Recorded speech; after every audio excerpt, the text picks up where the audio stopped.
Public comment on closed session items. I have one for Erica Sauter.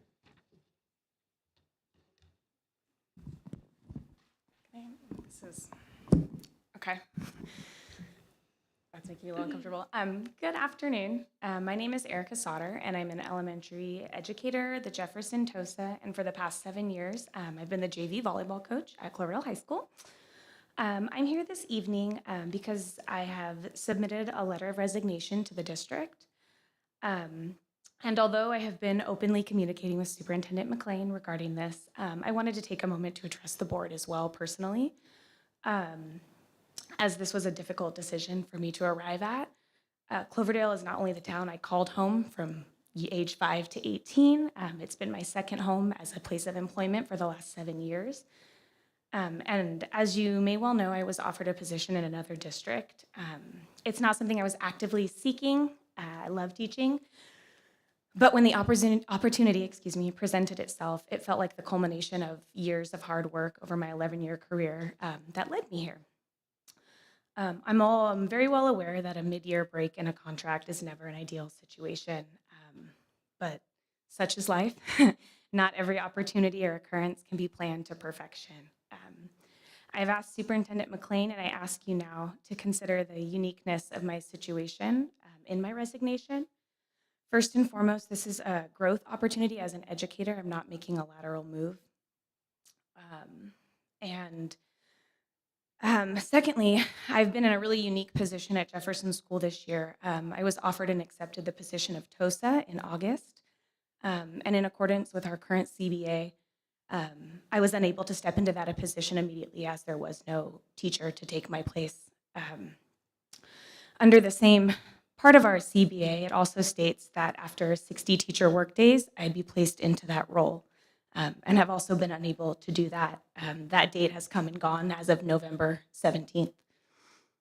So essentially, I've been subbing in my own classroom for a month. It's been my goal since embarking on this process. I was hoping to part ways in a really amicable way. I have a lot of respect for my colleagues in this district.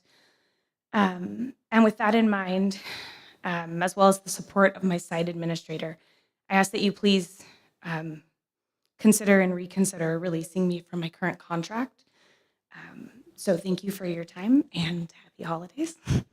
And I have a copy of my statement as well as a timeline that I would like to hand to the board president, if that's okay. Or you can give it to. Thank you. Thank you.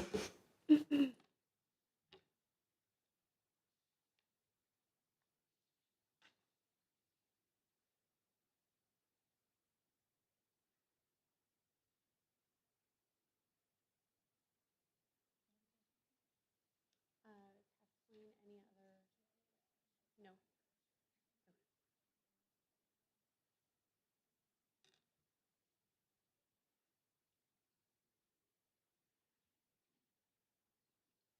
Okay, there is no other public comment on closed session agenda items, so we are going to go into closed session at, can you tell me the time? 4:38, please.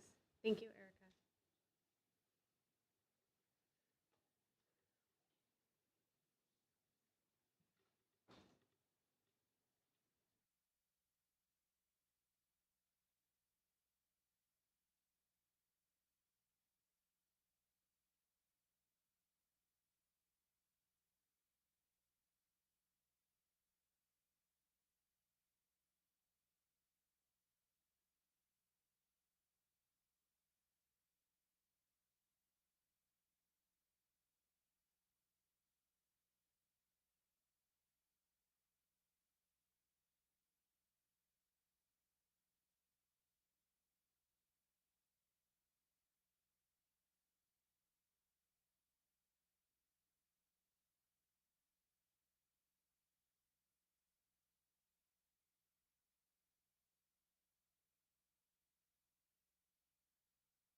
Ready?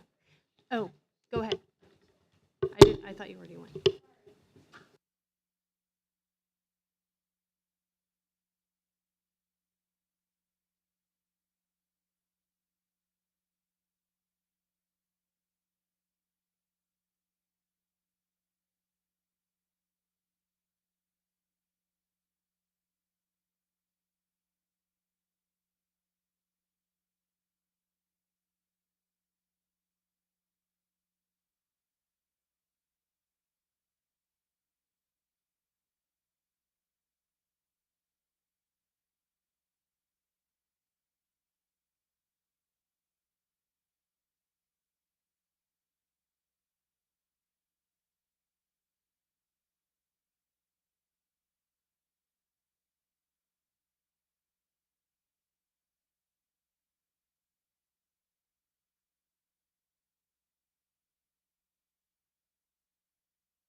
So we're going to reconvene to open session at 6:23 p.m. Everyone could stand for the Pledge of Allegiance.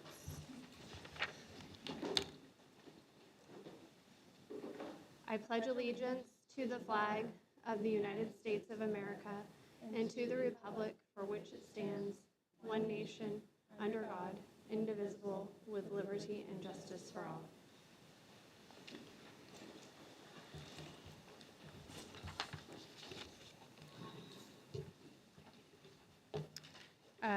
Approval of the agenda.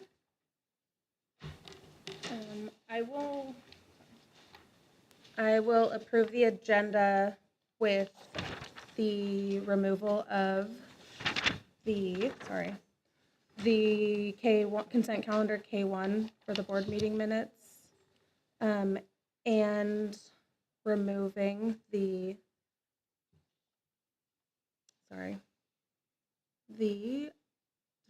discussion action item. Oh, N1, thank you.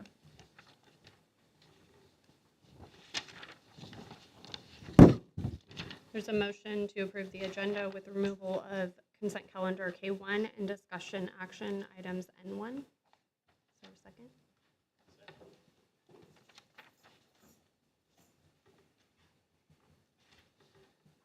All in favor? Aye. Opposed? And no one is absent.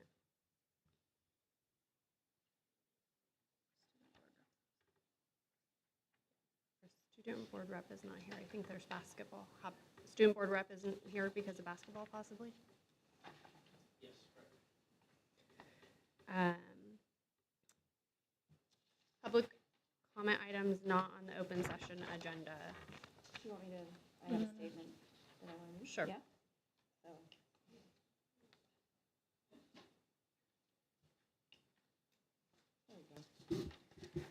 So on behalf of the governance team, I'd like to read a brief statement.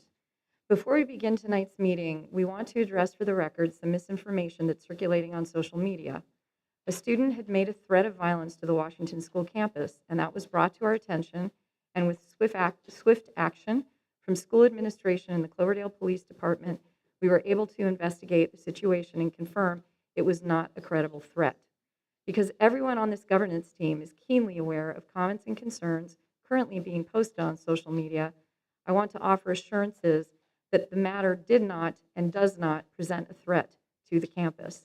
The law prohibits us from sharing details about student discipline, so I will offer no additional comments about our current action. But I do want to stress that this organization will always work closely with the student and their family if a matter of concern arises, and they can be sure, indeed, every family in this district can be sure, that we will not discuss their children publicly. The governance team finds the habit of discussing children online to be unhealthy and unkind. If you have questions, call us. If you have worries, call us. If you know something that we should be made aware of, call us. Please remember that creating safe and welcoming schools requires a commitment from each and every one of us, and discussing children online, which often perpetuates rumors and misinformation, is not a productive way to build a strong community or support of our youth. Thank you. Name to be called upon, Angela Cordova.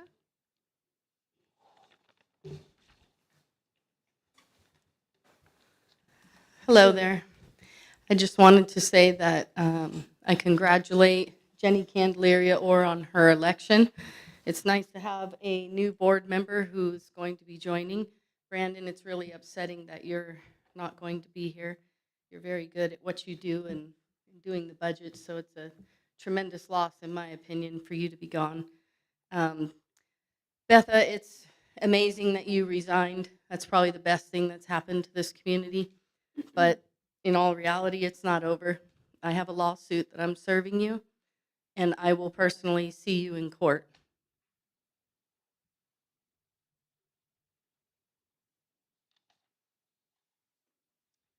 Okay, closed session, reportable action taken. H1, reportable action taken. During closed session, the governing board approved coaching staff for a CHS JV basketball coach. The board approved classified staff, a 3-hour-a-day Jefferson School instructional assistant, a 1.5-hour-a-day Jefferson School student supervision, 6-hour-a-day Jefferson School assistant cook. The board also approved coaching staff for resignation for coaching staff of a CHS JV football coach. The board approved resignation for certificated staff of a 1.0 FTE special ed teacher. The board denied 8-hour unpaid day off for a 2-hour-a-day Jefferson School student supervision position. So I will pass these to Kathleen as those available. Board reorganizational items. So this is the oath of office. Sure.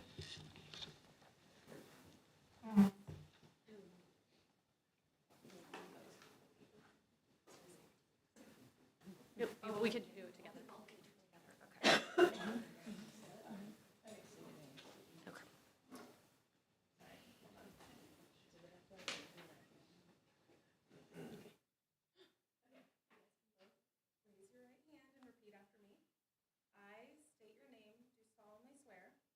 I, Jenny Candelaria, do solemnly swear I, Jackie Garrison, do solemnly swear that I will support and defend the Constitution of the United States that I that I will will support and defend the Constitution of the United States and the Constitution of the State of California and the Constitution of the State of California against all enemies, foreign and domestic, against all enemies, foreign and domestic, that I will bear true faith and allegiance that I will bear true faith and allegiance to the Constitution of the United States to the Constitution of the United States and the Constitution of the State of California, and the Constitution of the State of California, that I take this obligation freely that I take this obligation freely without any mental reservation without any mental reservation or purpose of evasion, or purpose of evasion, and that I will well and faithfully discharge and that I will well and faithfully discharge the duties upon which I am about to enter. the duties upon which I am about to enter.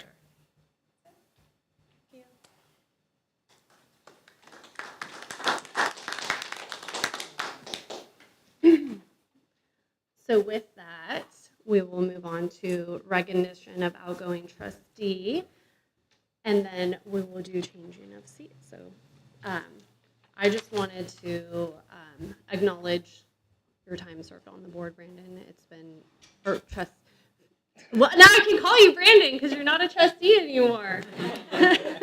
Instead of trustee Axel. So I just wanted to share my appreciation. And I do have a little parting gift. You can open it when you get home, or you can put it under your Christmas tree and open it on Christmas. Whatever you want. Thank you very much. I just want to acknowledge not only your service to the school board, but also to the community, and especially the kids in this town. I've enjoyed getting to know you and your family. And I know, even though this is goodbye from the school board, we're going to see you around, and we'll see you at sporting events and everything else. So I wish you the best, and I'm sad to see you go. Great, thank you. I think I'm still wrangled into measure H. Okay.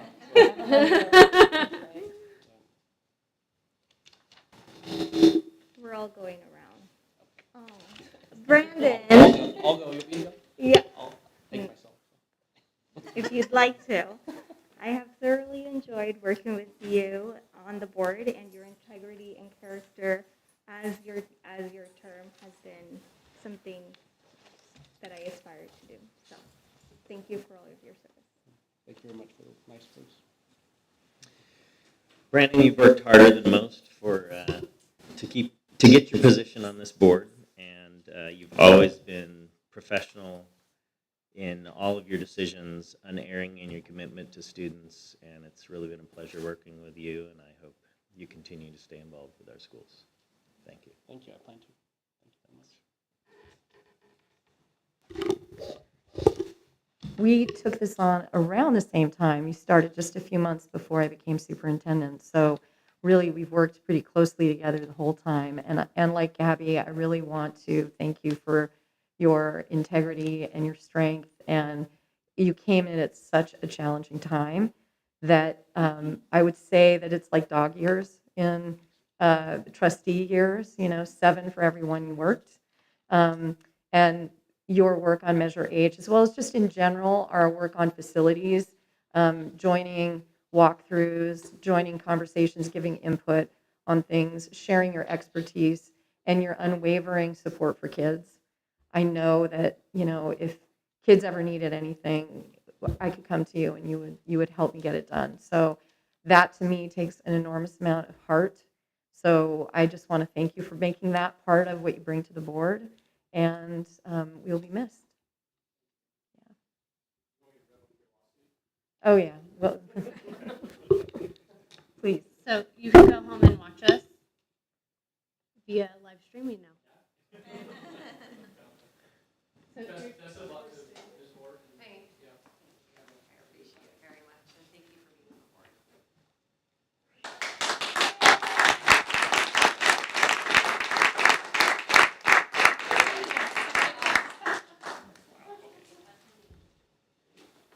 Thank you, guys. Thank you. Have a good meeting.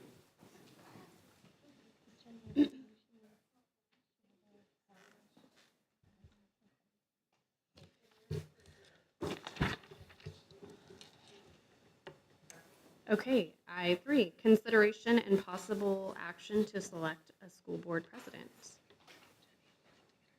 Oh, yeah.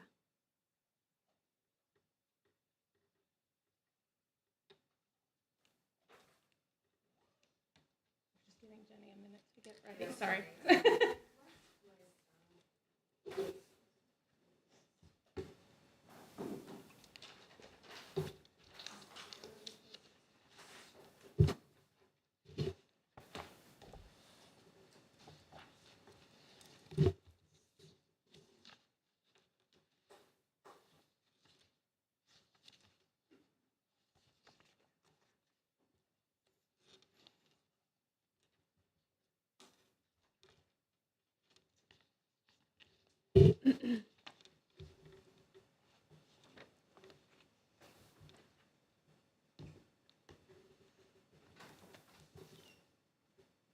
Will you explain?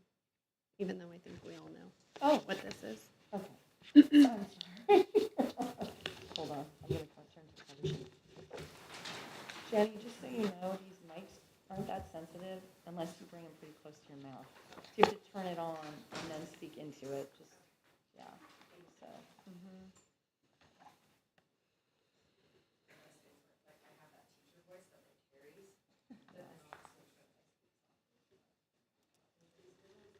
So this part of our organizational meeting, which happens every 2 years, well, actually, the organizational meeting happens every year. There's usually, new trustees or trustees being sworn in every 2 years. At this point, during the organizational meeting, the trustees will nominate and elect a member of the governance, or excuse me, of the board of trustees to become board president. Is there anything else that you need to say about that? I don't think so. So I guess I would just ask for, because in the past this has been done differently, I guess I would ask if there's any trustees that want to put their hat in for consideration before we take a nomination. Does that sound? Or, yeah. Sorry, Ms. Bunting, is there any, there was no, Procedural. or no public comment on anything? None submitted, okay. I'll just say about a year ago, we had a discussion about qualifications for being president. And every veteran member here is now trained. Every veteran member has also done a training to be a board president. So I still have that concern that anybody that's going to be the president or the clerk has that training, but every veteran member does. And past practice has been that usually the clerk goes into the president position unless the clerk does not want to be the president. I am willing to step into the position with the support of the board, but that is a board decision.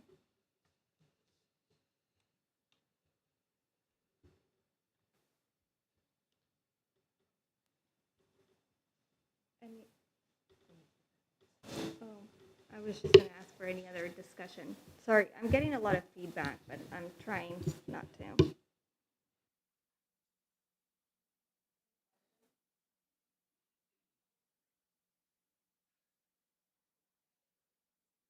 Who would go into the position for me? So if there's no more discussion, is there a motion? Or nomination?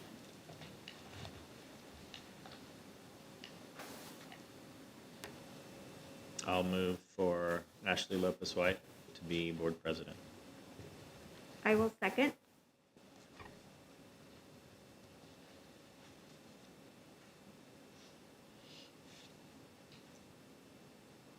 There's a motion by trustee Addison, a second by trustee Mendoza Torres to select trustee Lopez White as the new board president. All in favor? Aye. Opposed? And no one is absent.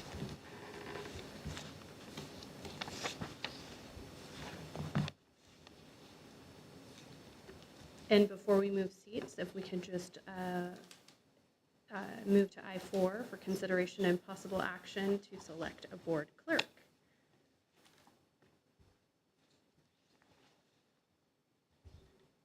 Any discussion? I think trustee Mendoza Torres is a great candidate, and I would like to nominate her if she is willing to accept. I second that. So I mean, if there's no more discussion, then I'll make a motion, but I just wanted to make sure she was okay with that. Yes. Anything else? You guys got your work cut out for you. Yes. we do. Nobody else wants to? I'm sorry, I'm just going to throw that out there. I am trustee Addison, trustee Garrison. Yeah, I'm new. We're good. Oh. I'm gonna just, yes. Okay, With that, I would like to make a motion to appoint trustee Mendoza Torres as board clerk. I second that. There's a motion by trustee Lopez White, a second by trustee Candelario Orr to select trustee Mendoza Torres as our board clerk. All in favor? Aye. Opposed? And no one is absent. So at this time, I would like to hand the gavel over to trustee Lopez White. And we'll do a You want little to practice before you? musical chairs. Are we, I have a lot of stuff. I'm fine staying here in these seats until next time, but I will let trustee Lopez White take over the meeting and stop, reset. Okay. Thank you. Thank you. If everyone is okay with that. Okay. Congratulations. Congratulations. Great, so with that said, we will move on to item 5, consideration of possible action to appoint the superintendent as secretary to the board. This is the standard procedure, the sitting superintendent acts as the secretary to the board, so it's, I don't know if there's any discussion of that. I guess the other question I have is, with your exit and someone else coming in, is there a process we'll have to redo, or just is just for the position? They're just, it goes into the position. It's part of the superintendent's role. Well, discussion.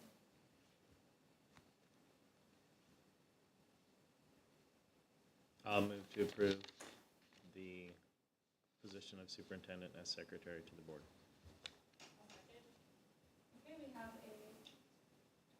Okay, We have a motion by trustee Addison and a second by trustee Garrison.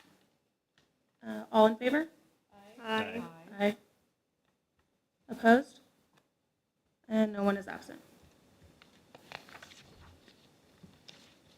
Okay, moving on to agenda item I6, consideration and possible action to select a voting representative and alternate for vacancies on the Sonoma County Committee on School District Organization.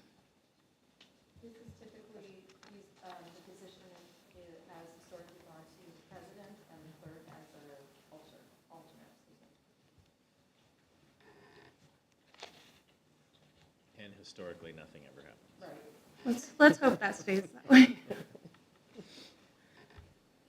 I move to select the board president and clerk as voting representatives and alternate for vacancies of the Sonoma County Committee on School District Organization. I'll second. Okay, we have a motion from trustee Garrison to appoint the board president and the board clerk as an alternate to be a voting representative and alternate for vacancies on the Sonoma County Committee and School District Organization. All in favor? Aye. Opposed? And no one is absent. Moving on to I7, discussion and appointment to board committees. So I shared a little bit of a more detailed schedule for regarding when these meetings are held. So just, and it's not on the cover sheet, so I want to make sure, since I know we have all our trustees are working this week. The DLAC meetings are held anywhere between 4 and 6 times a year. And they're held in the evening, typically between 6 and 7:30, with dinner provided on a Thursday evening. Measure H is on Tuesday mornings. Right now, it's every other Tuesday from 10 to about 11. Sometimes it goes up to 11:30. The LCAP and Budget Committee, in a year when we are not writing a new LCAP, we start the process generally in January. Once the initial budget, stated budget comes out, and we meet usually after school, and stuff is Zoom so that we can get people from all over. Last year, and teachers could Zoom from their classrooms, and it usually went from 3:30 to 4:30. Oh, if they were on Wednesdays, 3 to 4. So occasionally they were longer, but mostly we tried to stick to an hour. And again, I think last year we did them on Wednesdays, so we could start a little bit earlier. shorter days, 3 o'clock. The school city subcommittee meets every other month on a Monday, the third Monday, unless there's a holiday or conflict. And we've been meeting from 4:30 to 6. Right? Is that right? Yeah. Is that right? Every once in a while, we'll have an earlier in the daytime meeting, but And that time can probably be modified slightly, but I'm sure the city is going through the same process we are. SARB is a morning meeting from 8:30 to 12:30, once a month. It's a Thursday also, but I can't remember which Thursday off the top of my head. It says third, yeah. Okay. And the CTE committee, while we have one, hasn't met. So we have members, and we did a little, after updating 6,000, did a little digging. We do have some staff on it, but we need to establish a meeting routine. And I would expect that it would be a committee that meets twice a year, possibly quarterly, not monthly. And would meet after school. The Care Foundation meets, it's Mondays, right? Tuesdays. Tuesdays by Zoom right now. And it's from 7 o'clock on. Yep. And then the boosters meet once a month on a Monday. First Monday of the month. And the meetings usually start at 6. And go until about 8, 7. Okay. So that gives you an idea of the time commitment, trustee Evelyn or. I appreciate it. so do you want to say who's currently So on? currently, Gabby's been attending CLAC, although Jackie's the alternate.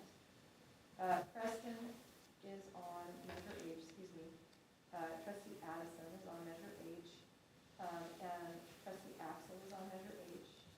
Trustee Garrison and Trustee Mendoza-Torres are on LCAP budget. Trustee Lotus White and Trustee Addison are on School City Subcommittee. Trustee Garrison is on SARB. We don't have anyone yet on CPE. Trustee Mendoza-Torres is on CARE. And Trustee Axel is on Eagle Pride Booster. And so that's a vacancy. And they can obviously all be switched around. Is there interest in any particular ones? Actually, I was particularly interested actually in CARE and then the school city subcommittee, if possible. But again, I know that all of you guys are Yeah, serving we on can- them and whatnot. We can switch. But those would be the two, either that or even the LCAP budget committee. Those three I'm really interested in. However, again, whatever the process is, I'm totally fine with. It's just difficult, especially SARB in particular, only because I'm teaching during that time. So it's a little bit difficult. I'd like to stay on Measure H in the city school. I'll put a plug in because I overhear him sometimes. I think Trustee Mendoza-Torres does a great job on CARE. I don't think there's any reason not to have two members on there, though. They're always in need of people. So I think it's just a positive to have two people on it. I'm currently on SARB and I'll stay on SARB. And I can do Eagle Pride Boosters as well as, I was on LCAP, but if Trustee Candelaria Orr would like to do that, I can either be an alternate to the two of them if one of them can't attend it, or I can just let them. I think we did good with two. We were fine. So I can give that up. And do we need another person on Measure H, or? Well, we do because Trustee Axel was on it and he's. We don't have to have two trustees, though. I don't think that's necessary. He'll stay on as a community member. Right. It's a hard time for a lot of our trustees because of the time of day. So it's good to have at least one, but I don't think we have to have two. He'd followed it from working on Right. the bond all the way through. So there was he was really following that all along. And he is going to stay on it. Right. So we do still have his input there. I mean, I can just attend as a trustee. I Yeah. don't necessarily have the knowledge of it, but just for informational. You or- will after attending, as with all of these. DLAC for me too, actually, would be, Okay. and I would really love that as well, only because just the population, and it'd be nice to kind of jump into that And do we have with two on? Gabby, Just if one, that's but- possible. Do you Would guys that be want okay? to have two? I would- I can also not be on one committee, that's totally You fine. should be on DLAC. I was Yes, an I- alternate too Okay. for that. Yeah. So Yeah. it could be where you're an alternate, and if the meeting is there, Or I can be the You can- alternate. I'm happy to be the However. alternate. Or we can both attend Yes, Yeah. if you'd like. I'd be happy to. I can just, again, attend as a trustee, not necessarily. Yeah. I really enjoy the school and city subcommittee meeting, and I know trustee Addison wants to stay on it, and I don't know. Okay, I would like to stay on it, if everyone's okay. No, absolutely. Jenny, I'm sorry, trustee Candelaria, did And I have to you have that show hyphenate interest in, last name, right? sorry, I'm gonna It's okay. mess You it can up. just say or two. You Okay. can make it a lot Okay. easier and less complicated, it's fine. Okay, trustee Orr, you showed interest in the LCAP, would you like to? You know what, That I work? think that I would be very interested in that, if nobody else is interested, or if we wanted two people, or. I'm sorry, which committee? The LCAP budget? Is that, just one trustee, or do we need an? Oh, I'm sorry. We've I previously can- had two, but yeah, Yeah. I can come off of it since I will be going, if I'm going on Measure H, staying on SARB and going to boosters, I will come off of LCAP. I can stay on LCAP if Jackie, or is that okay, Jackie? Yeah. Or I can not come, but so who do we have on DLAC? my, And Measure H is Garrison and Addison. Addison. Trustee Addison. And LCAP.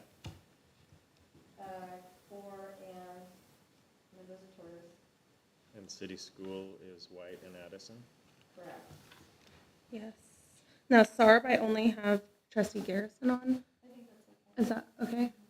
CTE, does anyone have interest? I have an interest in it, but Do if somebody else we- wants to do it, go for it. Just one or two? What's our preference on this? I know this is a subject of great interest to trustees. I don't know because it's a new committee or a newly active committee that we need to, I know, I'm looking at how many committees you're all on, so I want to be flexible. Right. But I think you said the CTE one only meets a few times a year? Yes. Yeah, it's not a lot. Okay. Is it okay if we have two? You Would can you? always have two. Okay. So trustee White and trustee Addison? And that's always better if somebody can't make it. Right. And care? Trustee Orr and trustee Lotus White. No, Okay. trustee No. or trustee I don't mind. Candelaria or and trustee. I I'm thought sorry. Mendoza Torres.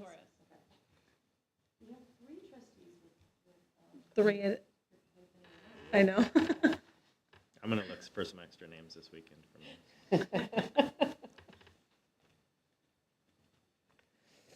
And boosters is only one trustee? And which is trustee Garrison? Garrison. Can I request that we get a list of what committees? I think Ms.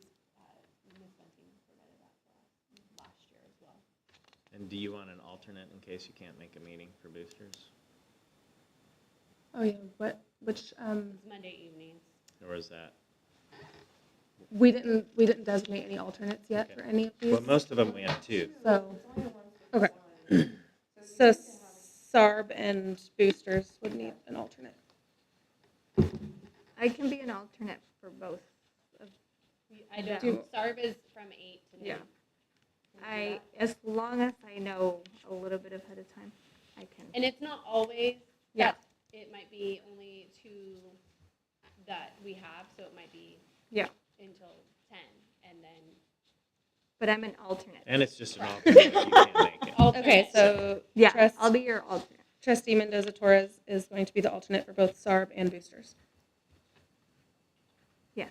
Okay. Unless, anybody else? Anybody else?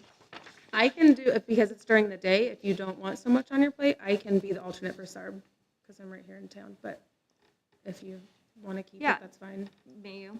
Okay, yes. So I will She says she doesn't have much on her plate. go. I mean, I think she's, I know. I will go into the alternate role in SARB, and trustee Mendoza Torres is the alternate on boosters. Okay. And we don't need a motion on that. So moving on to discuss our board organizational item I-8, consideration of adoption of regular board meeting calendar for 2023.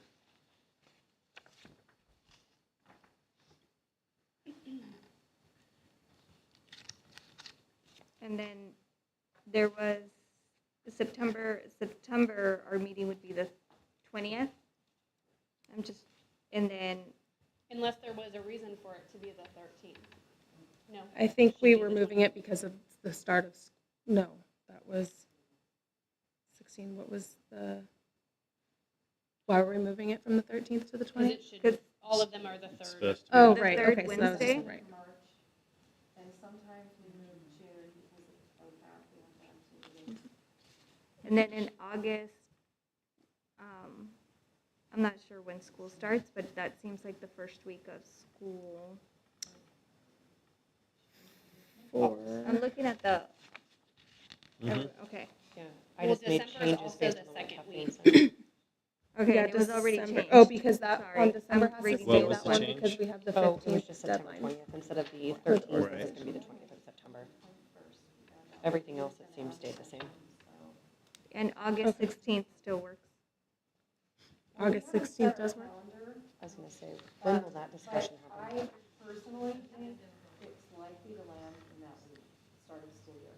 Yeah. So I think that month, making it a week later, on the 23rd, would be better for employees, because often we start either on Wednesday or Thursday. And for district office staff who are trying to get the schools open, while also trying to prepare. It's a I'll- little- or we- or I'll we just push throw it out that a early. lot of times we cancel our July meeting, and then there's that much longer of a break So- without a meeting. Yeah, we can, I'm gonna say I'm usually gone that week for the same reason school's starting. So it's unlikely I would be there.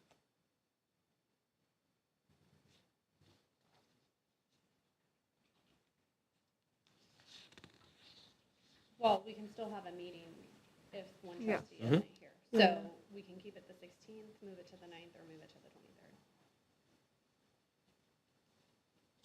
I have no preference. Is there, I have no preference. Only because of my previous engagement with Rincon Valley Middle School. I completely understand trustee Addison, the whole 23rd. So I'm actually good with the 9th or the 23rd, but the 16th, we're just now negotiating our instructional calendar. And I believe we're looking around there as like our start time as well. So yeah, I would be totally fine with the 9th or the 23rd either way. Whatever all of us come to a consensus on. And I will also put it out there that there is a formal process for moving a meeting date. So if we set our instructional calendar and decide that it's better at a different time, we can go through the process of changing it. It seems Or like you right can now, add a special board meeting. there's several people that are saying for numerous reasons to have it the 23rd. I would be fine with the 23rd. 23rd, if we can So move it to the striking the 23rd. 16th and moving it to the 23rd of August. So I'll move to approve the calendar with the change in August to the 23rd and the correction in September to the 20th. I'll second that. Okay, we have a motion to to approve the adoption of the regular board meeting calendar with the changes to the date in August to the 23rd and the date in September to the 20th. Motion by trustee Addison, second by trustee Orr. All in favor? Aye. Aye. Opposed? No one is absent. Okay, and moving on to the district spotlight. J1 Cloverdale High School co-teaching training, which co-teacher training, sorry. So as Dr. Goyle is stepping up to the podium and was getting the PowerPoint, I wanted to just share that this has been several years in the making, but Dr. Goyle has really grabbed it and run with it and has found very high quality training. The purpose of co-teaching, Ronnie will elaborate on, Dr. Goyle will elaborate on, and the reason that it's been close to my own heart is that it allows more of our students with IEPs to succeed in college preparatory classes and to graduate not just more likely to be ready for college, but also with the assumption and expectation that with support, any student can succeed at a higher level than, perhaps people have assumed of them. So it is a multi-pronged benefit for giving all students access and increasing college and career preparation. So I'll turn it over to you. Thank you, Superintendent McLean, members of the board. I am here to talk about co-teaching and why there is a request for a contract for coaching. When we think about co-teaching, we are thinking about the least restrictive environment for our students. One of the things that I found when I came to this campus last year was that our students who are put into our RSP classes are automatically off a four-year or track because our RSP classes are not A through G approved. Not that they can't be. I do have experience in which we did get our RSP classes approved, but instead of doing that, co-teaching is really the better way to go. You are mainstreaming, we're not just mainstreaming. Am I on? I'm on. So we're not just, when we think about co-teaching, it's not just about putting students with an IEP in a, what am I not doing? It might be upside down. Nope.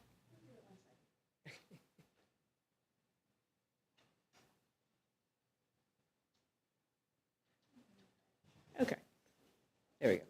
So again, co-teaching is not just about taking a student with an IEP and putting them in a general education classroom, and mainstreaming. So we really need to be clear about our words because words do matter. And again, last year finding that our students who were in our RSP classes were immediately off our four-year or college track, going to the staff, how do we support our students with an IEP? And I really want to commend the staff for just embracing co-teaching with just a little bit of knowledge about it in the conversations we had last year. Again, clarify, words do matter. An inclusive classroom refers to an environment where all students feel supported. And I want to be very clear as we talk about this, when we talk about two adults in the classroom, all students are supported. We don't have the educational specialist just working with students with an IEP and the content specialist just working with gen ed teachers. If co-teaching is done correctly, the students should never know who's who. Having been a co-teacher myself, our students, I can tell you, did not know. And I'm going to talk about the different models that you can employ in a co-teaching classroom, which lends itself to this idea that a student feels very lucky to have two teachers in the classroom. So they all feel supported intellectually and academically and are extended a sense of belonging in the classroom, regardless of identity, learning preferences, background, or education.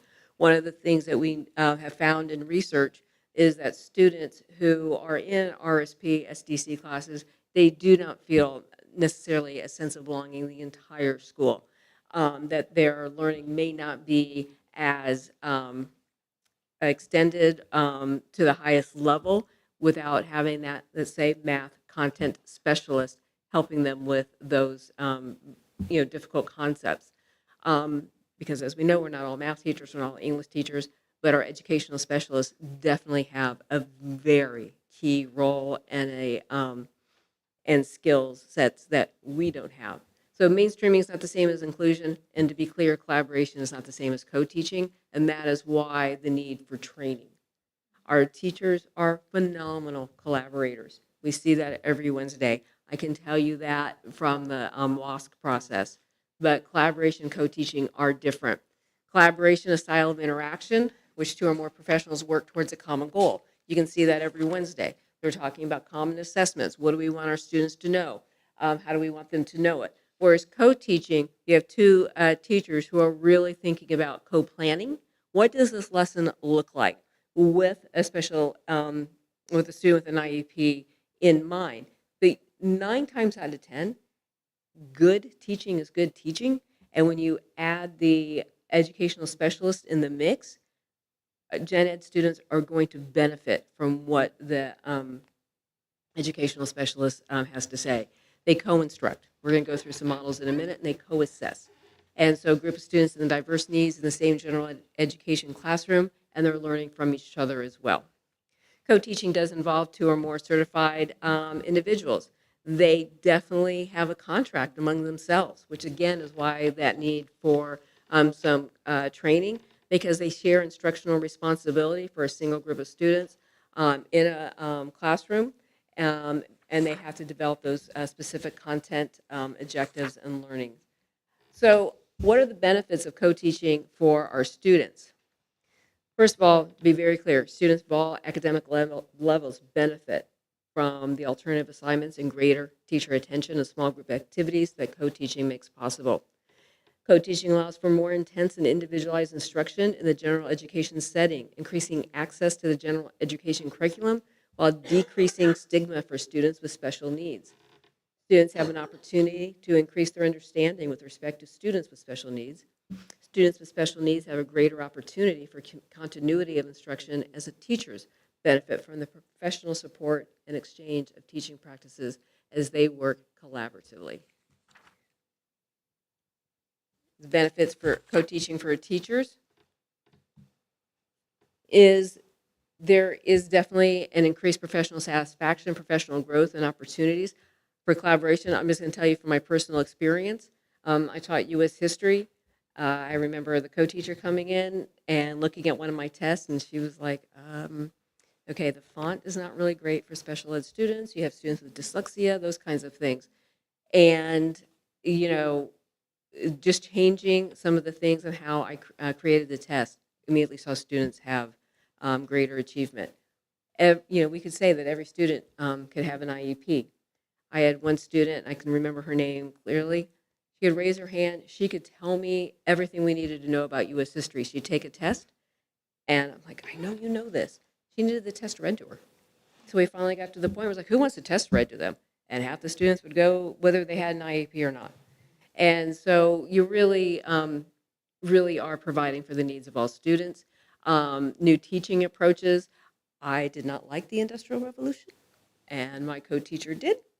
So I got to learn all about the Industrial Revolution and different ways to teach it. Hands-on teaching, interaction, sharing of expertise. There really is more on-task student behavior because you've got 2 adults in the classroom. So what is it that co-teachers are doing that's together that's substantially different and better for kids than alone? So we've got 5 different models that we want our teachers to really think about when they go into co-teaching. The idea here in one teach, one support is the idea that there's one teacher in front of the classroom leading instruction, the other is providing substantive support but both are actively engaged in the teaching. This one we really try and limit because it really does put one teacher as kind of the expert and the other teacher is kind of helping kids as we go. We want to start really focusing in on the 2 through 5 model approaches, parallel teaching, dividing the class. The teachers could be teaching the same thing, but to smaller groups of students. They could be teaching different things and then changing students. They could be teaching the same thing, but different ways. My team teacher and I, we use parallel teaching quite a bit, and we actually were able to cover a little bit more content in depth. Station teaching is wonderful. We want our students to own the learning. We want them to be really involved in their own learning. Station teaching allows the both worlds, where students are at stations, and we can have a teacher at 2 different stations and going around and helping that. So you can have independent and direct kind of support at the same time. Alternative teaching. One teacher works with a large group of students while another works with a smaller group, providing reteaching, pre-teaching, or enrichment. The large group is not receiving new instruction during this time, so the small group can rejoin when finished. And then team teaching. This is the one that we became pretty adept at. Both teachers are in front of the classroom working together to provide instruction. There could be debating, modeling information, note-taking. I didn't even know we were doing this. I mean, this was so long ago. But we were doing the teacher timeout before I even knew the teacher timeout was a thing, where one of us would stop the other and say, so help me understand what you just said, because you might see something happening, like students not really getting it, or they're not taking their notes right. So we would ask the questions that we kind of see our students were kind of formulating and that we're maybe not asking, maybe to say go in depth a little bit, or just, I remember forgetting something and the other team teacher would add more depth. So team teaching, that co-teaching, is really when you get to the point where the students really don't know who the content specialist, who the educational specialist is. And that is one of the goals. The idea here is that we do want to switch roles often, sharing the responsibility. Remember, let's go back to exactly what co-teaching is. Co-instruct, co-plan, and co-assess. So there should be that sharing of roles. Heterogeneous groups, switch students often. It shouldn't be that educational specialist is always working with special ed students. So there should be a mix of students. And we want to use a variety of co-teaching approaches. So right now, we do have our co-teachers. Brandon Montero is our educational specialist. He works with Wendy Connor, Joe Dobbins, and Anthony Wills King. Jeremy Wilson is our educational specialist in science, working with Mary Menzel and Aubrey Watkins, and in biology. And then in math at this time, we do not have an educational specialist.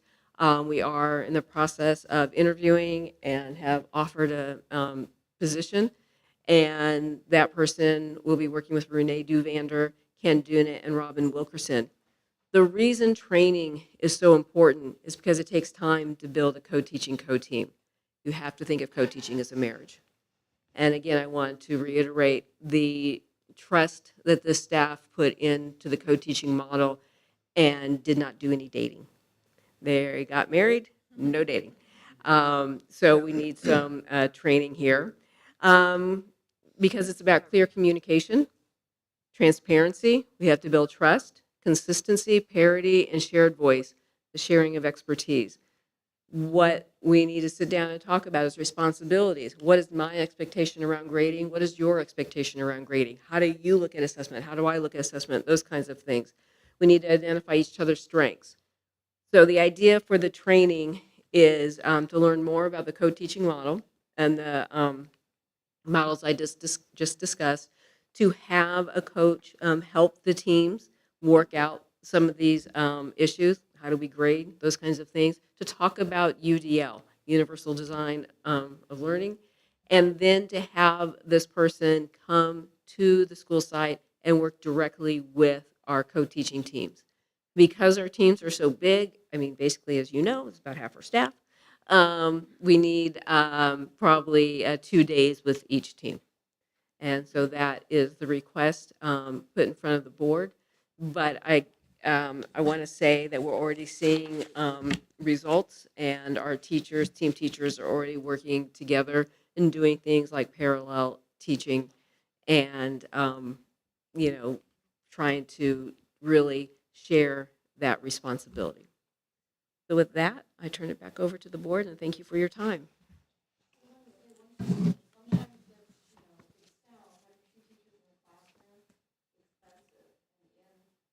Another district where we implemented co-teaching, we found that students who would typically fail algebra and retake it could pass it the first time in this model. So you're either paying for it because the student's taking it twice, or you're investing in a model that really supports a heterogeneous classroom, which is much better for students. It's always better to pass the class the first time. So I always want to make the case in terms of the investment in the sections that the two teachers together, that if the outcomes for kids are improved like that, it really does break even. It's not it's an expense that pays off, so to speak. And I will add to that the co-teachers, the educational specialists, are the case managers for the students with an IEP. So that means that our educational specialists are seeing their students in the classroom and supporting their goal attainment as well. All right, thank you. Thank you. Well, I just have questions because we are, this is an emergency situation on it, so if. Before, I guess we can vote on some Tuesday. Yeah, we can do either. Okay, so moving on to the consent calendar. Are there any items you want to pull? Can we pull K3, K5, and K6? K3, K5, and K6?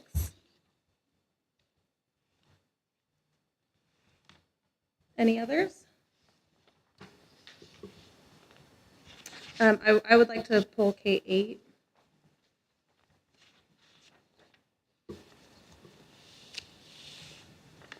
I move to approve K2, K4, K7. Second. K2, K4, and K7 was motion to be approved by trustee Garrison and second by trustee Addison. All in favor? Aye. Opposed? And no one is absent. And for the record, K1 was removed when we approved the agenda because we don't have the board meeting minutes right now. So do we want to go to K3 then? So K3 is consideration of approval of donations, and we wanted to just publicly acknowledge the entire community that has helped, and I'll read off the list. Cloverdale Lions Club donated 14 tri-tips to the Cloverdale High School FFA program. Race Food Place donated 75 salad bags, again, to Cloverdale High School FFA program. An anonymous person? Entity donated 75 pounds of barbecue beans to the Cloverdale High School FFA program for a fundraiser. Brian and Laura Ambrosi donated $20 to the Cloverdale High School cross country program. Kiwanis Club of Cloverdale donated $544.50 to the Cloverdale High School track program. El Milagro Restaurant donated 16 kids meals certificates to the Jefferson Schools PBIS program. Lavia's Mexican Restaurant donated 32 kids meal certificates to Jefferson School PBIS program. Papa's Pizza donated 16 personal pizza certificates to Jefferson School PBIS program. Bridge Foursquare Church provided lunch for all Jefferson School staff. Pigs Drive-In donated 32 milkshake certificates to the Jefferson Schools PBIS program. The Welfare League Mad Hatters donated 150 hats to the Jefferson School TK and K classes.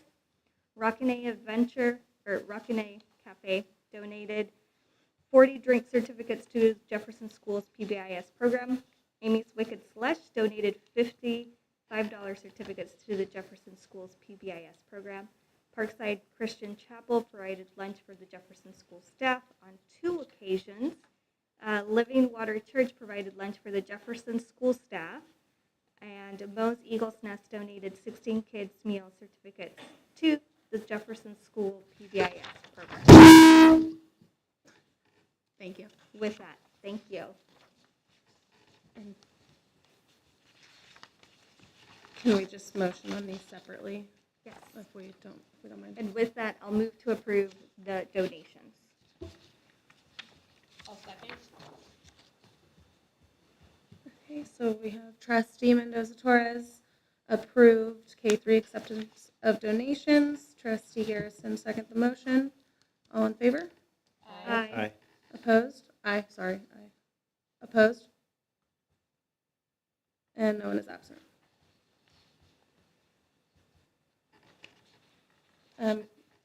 So the next one is K5, the the MOU with the city of Cloverdale through their police department regarding a school resource officer.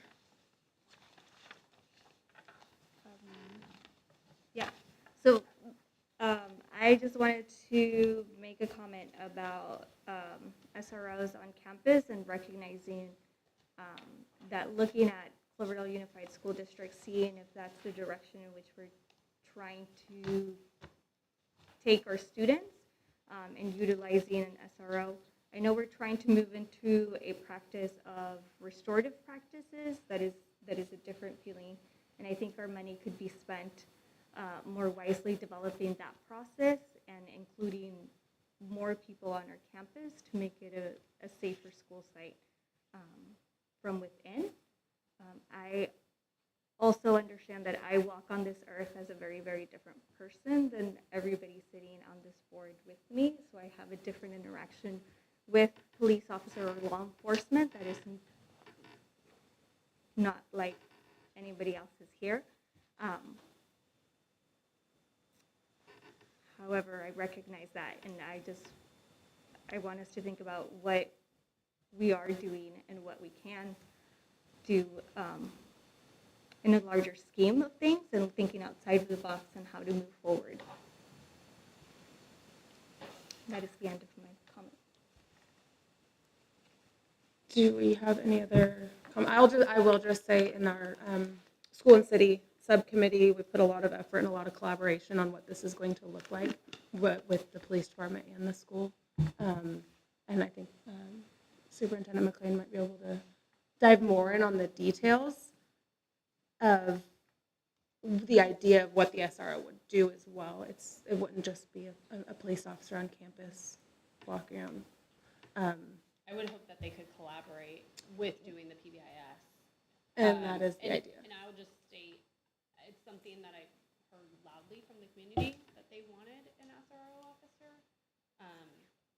And it is for 3 years, so it's not, if it could be reevaluated at that time, or I would hope that during the, after each year, we could reevaluate and see if there's things that need to.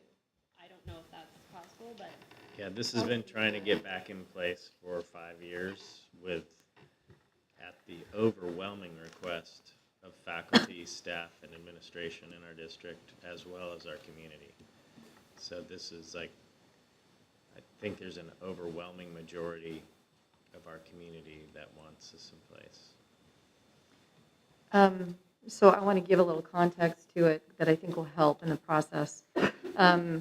I have come from larger districts that have SROs on every campus, and I have not seen it be beneficial.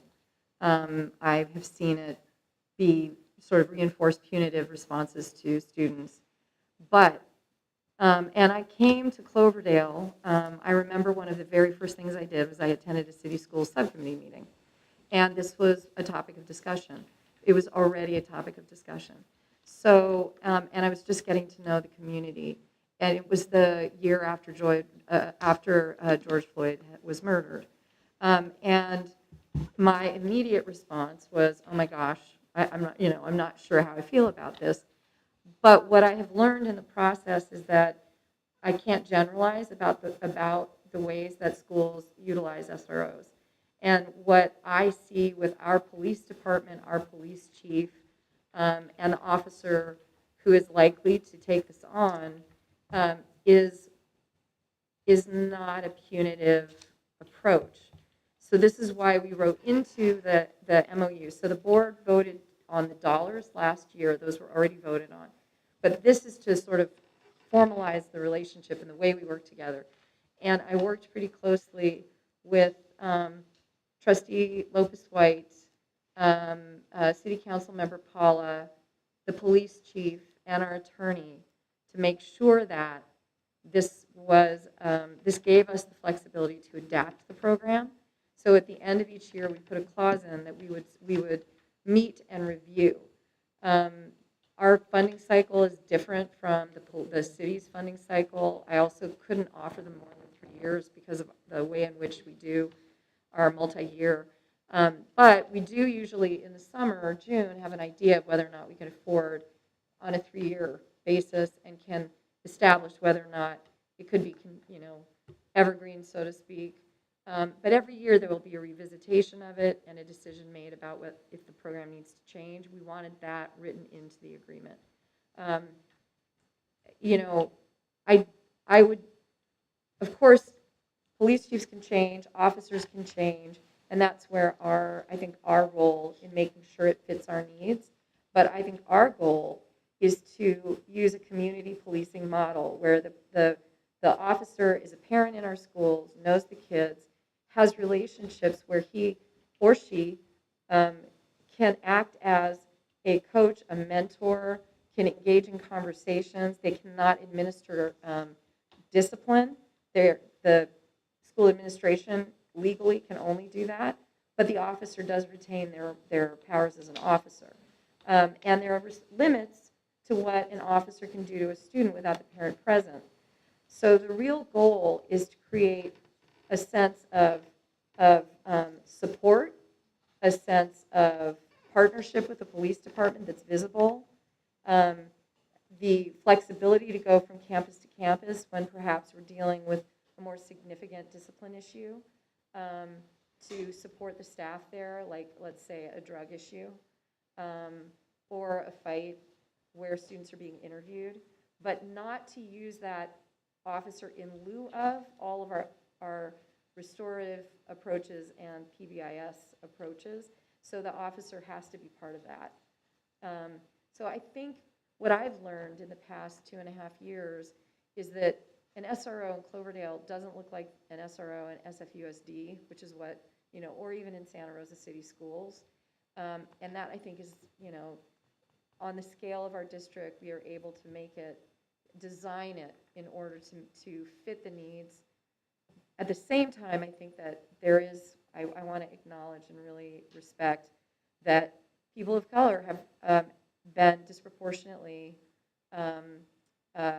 killed and harassed and stopped and frisked and so on, and that 50% of our community are Latinx. And so saying that out loud, that we have students who may be more afraid of the police, students whose families may be more afraid of the police, students who have reasons to be more afraid, that it's going to take some time to establish trusting relationship with our whole community. And I think it's important to acknowledge that.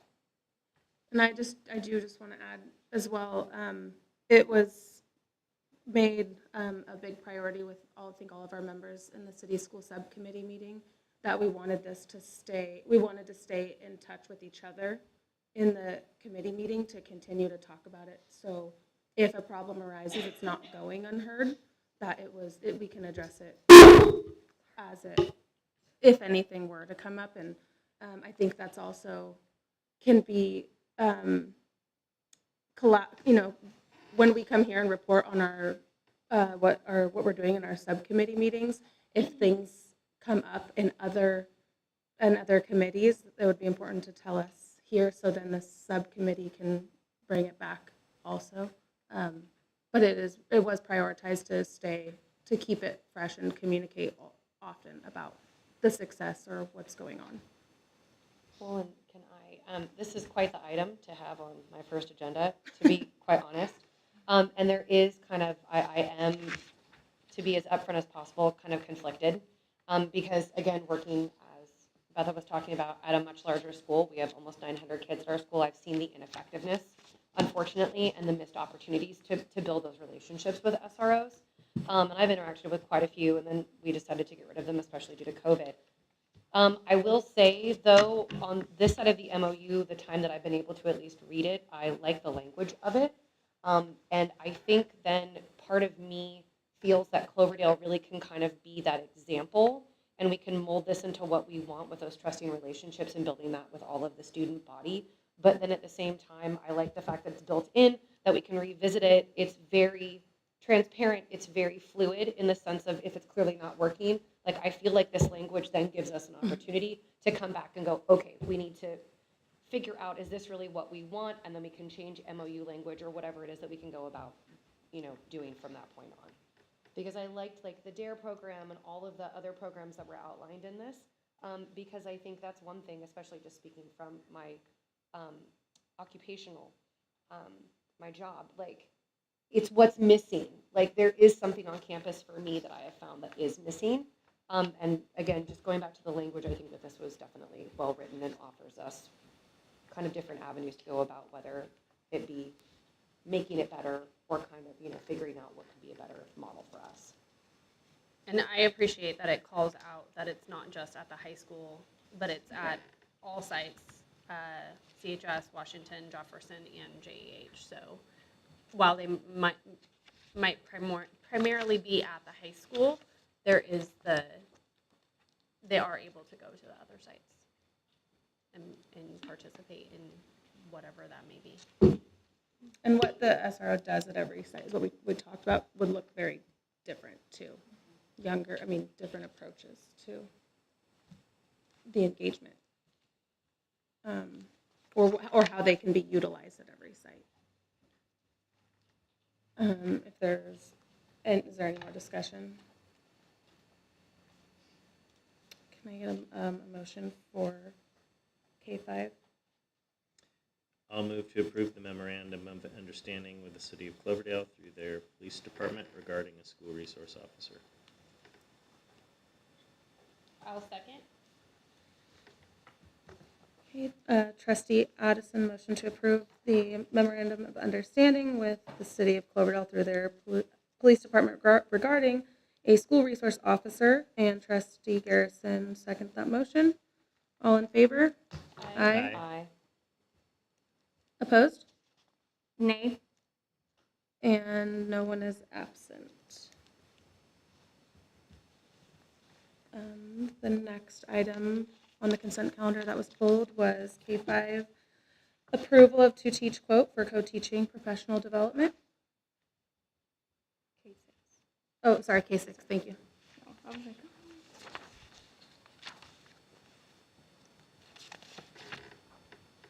Did you pull this for me, or did you pull it because you wanted something? well, I pulled it because you had questions, and I was already pulling it. Okay. I apologize.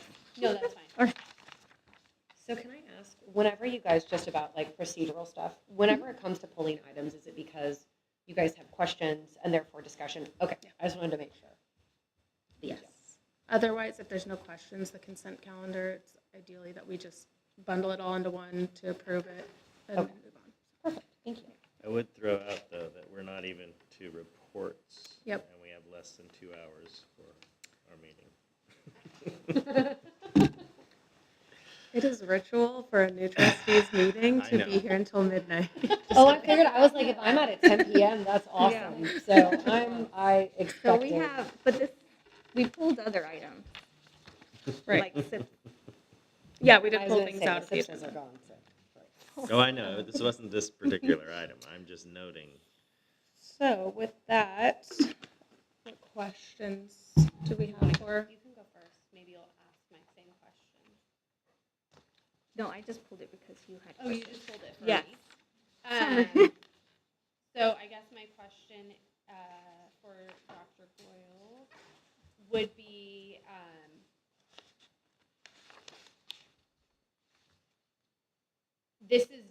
this isn't done, is this done on a specific PD day? Or is it's done during the, like, just the general school day? Thank you.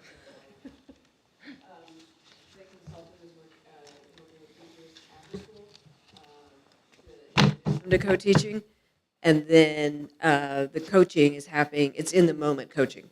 Okay. So he would be coming to the campus, working with the teachers during the day, like observing them, and then providing feedback, et cetera. Okay. And then I guess, is this something that if it works, that you would continue it each year, or you would do it every other year? The Or how would you? Co-teaching or training? Yes, Which one? the training. Oh, the training. So the goal would be that we would have training every year, but it would be reduced. Okay. Because more than likely, with the small staff, next year we might have somebody else as the gen ed teacher be a co-teacher. So our goal is to reduce it. We do have funding that we are putting aside in one of the large grants that we've received that will easily cover this. So covering the cost of the future training for the next 3 years would not be a concern. We do have those funds. And is it something that sometimes some people will get trained, and then those that were trained will train the other staff? Is that the idea, or is it just to have them specifically trained by the trainer? I mean, we always want to do turnaround training, but co-teaching takes a while to really become adept at it. So to ask somebody who was trained this year to turn around and train someone next year, brand new, no. And then, even though we might reduce the days, that person could still benefit. Somebody who's been previously trained could still benefit from the coach being here. And then is the idea, and you may have said this, but it's a lot of information, that we would co-teach on the daily or certain days? No, co-teaching happens every day. So co-teaching, so right now, I'm going to use Brendan Montero as an example. Brandon Montero is our educational specialist, and he's working with 3 different English teachers.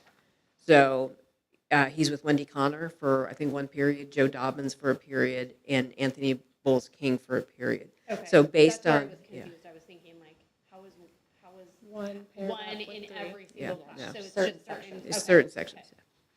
We're trying to focus on the classes where students with IEPs would need the greatest Okay. support.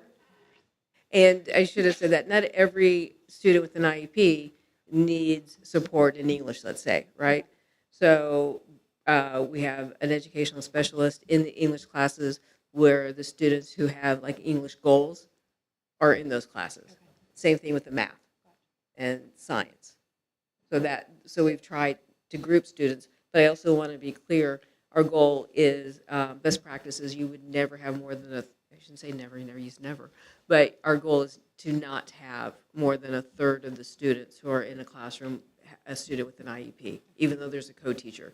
So some people believe you got 2 adults, you load it up with students with an IEP. That is not what our intentions intended. I'm sorry, I got a really bad cold. Thank you. Mm-hmm. Is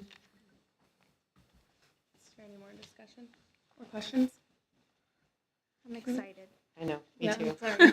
I've seen co-teaching, and I know teachers who co-teach, and unfortunately, without that support, it's abysmal. Like, it's not. They don't enjoy it. I have friends of mine who want to be done with it, and it's. I think it's an incredibly important thing that we fund this. I'll motion to approve to teach quote for co-teaching professional development. I'll second. Okay. Trustee Garrison, motion to approve item K6, to teach quote for co-teaching professional development. And trustee Mendoza Torres, second the motion. All in favor? Aye. Opposed? And no one is absent. And the last consent item that was pulled was K8, approval of the HR manager salary to be added to the classified management salary schedule. I pulled this, the only question I had on this was about the salary, the schedule it is. So I asked about the steps and how the steps worked. And once it's determined where an HR manager would be placed on the salary, how do they move across the scale? All of our management, classified management positions are on a 12-step Right. salary schedule. The classified employee salary schedule is a different structure. It was spread out like this to encourage longevity, I learned from the former superintendent. So once the person is placed, they step on the anniversary of their hire date, Okay. not the beginning of the year. Right. So, or the beginning of the school year, fiscal year, whatever. So it's just like any of our other managers. Okay. So it's every year they move Right, over, it's that. and then once they hit that 12th, then it's just their. Unless the board decides or there is a desire to retain employees who can go elsewhere by adding 2 more steps or something.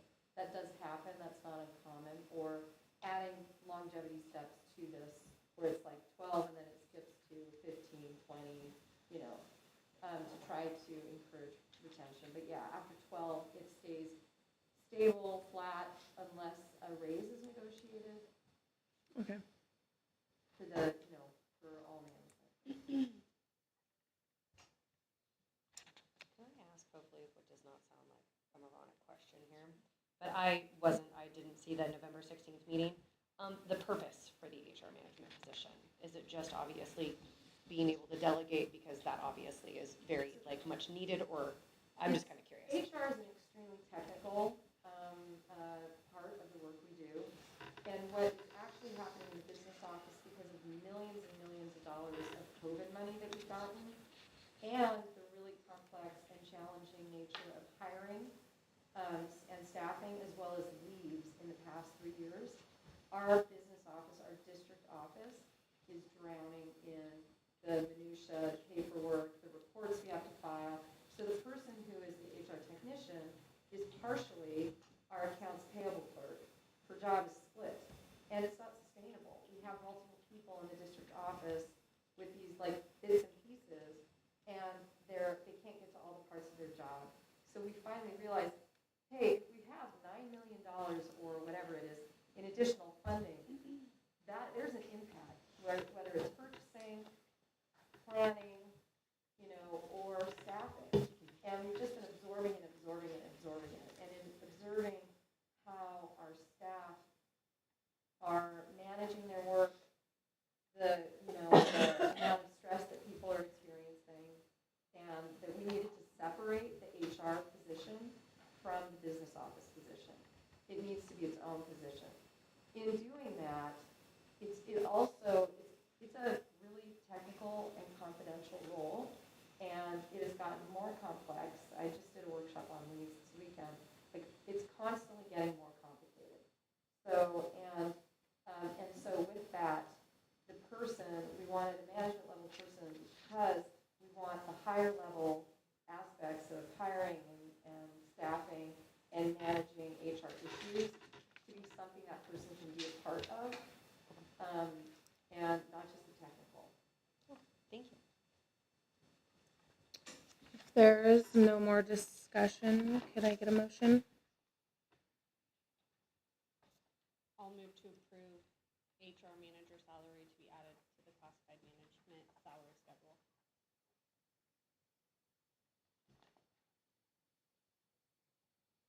I'll second. Thank you. The motion was made by trustee Garrison to approve the HR manager salary to be added to the classified management salary schedule. The motion was seconded by trustee Addison. All in favor? Aye. Opposed? And no one is absent. So moving on to reports. Our student board representative is not here tonight. So next is the California School Employees Association.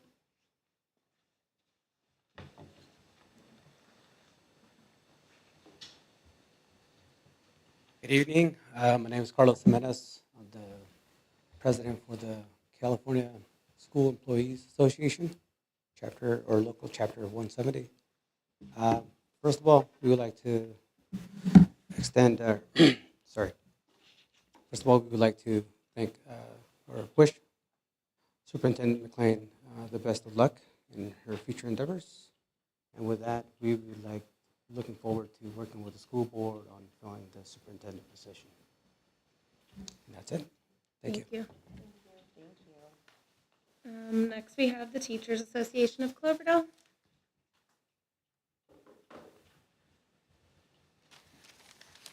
Thank you. Debbie Myers, TAC President, teacher at Jefferson School. So, as you know, for the past 2 months, TAC has not given a public report to the board.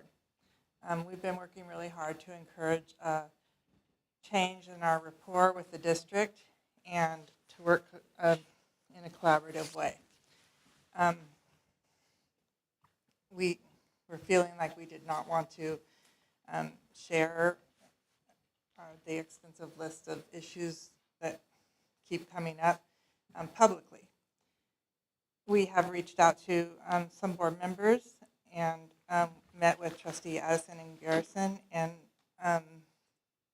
after being advised by these two trustees, that we should continue to give public report because it's the best way for everybody to know what's going on in the district. We wrote a statement for tonight, but considering the events of the last week, we are going to refrain from a lengthy report and would like to say the one of the things that's really on top of our minds right now is that we have not gotten our contract back from legal, which it's been out for quite some time, and there hasn't been any communication in at least a couple weeks, I believe. TAC is hopeful that we will be a part of a collaborative process in hiring a new superintendent, and one that will be a really good fit for our schools and community. And that's all, except for tomorrow is our TAC holiday party, which I hope you all received an invitation to, and we look forward to seeing you there. Thank you. Thank you. I'd like to just clarify where we are with the contract. We have been working, Mary Beth is the chief negotiator, and I have been working on making sure that our language matches, and there have been delays on both sides, and we just received the last iteration from Mary Beth last week, and we are working on our response. I actually reached out to Eva last night, so it has been, I think, a two-way effort to make sure that the contract is comprehensively updated, because we had found that a former version was not, it wasn't accurate. So it has been a more meticulous process, and we've limited the number of people touching the contract. So I do not feel like we're deliberately holding back on the preparation, but I do feel also it's really important for people to have the current contract language for reference. And so I'll continue to push on making sure that, I think we're down to one article, the language in one article, and making sure that all of our appendices are correct. So it should be coming any day. I'm sorry for our part in the delay, but I think it's been a shared responsibility. Board members, individual committee report. Would you like to go first since you've been last for so long? I'm just pleased to announce that we have some coffee chats scheduled that will begin at the first of the year. So that's exciting. I attended with other trustees the California School Boards Association conference. The pre-conference I thought was very informative. It was like 5 little mini sessions, and I did want to see if that was one of the samplings that could be shared with trustees, but I thought it was really great. Then for SARB, there was, in November, there was 2 meetings scheduled. One did not show up. The other did show up, and it was a very productive meeting. the student is going to do online school, which will be very beneficial for what they are aspiring to do. So we wish that student the best of luck, and there is no SAR meeting scheduled for December, so we will reconvene in January. And that at this time is all I can think of to report on. Thank you. Do you want to go next? We, with the city schools subcommittee, obviously you've just seen the SRO part of our agreement with the city, and we're continuing to work on the general agreement. I think that is almost hammered out.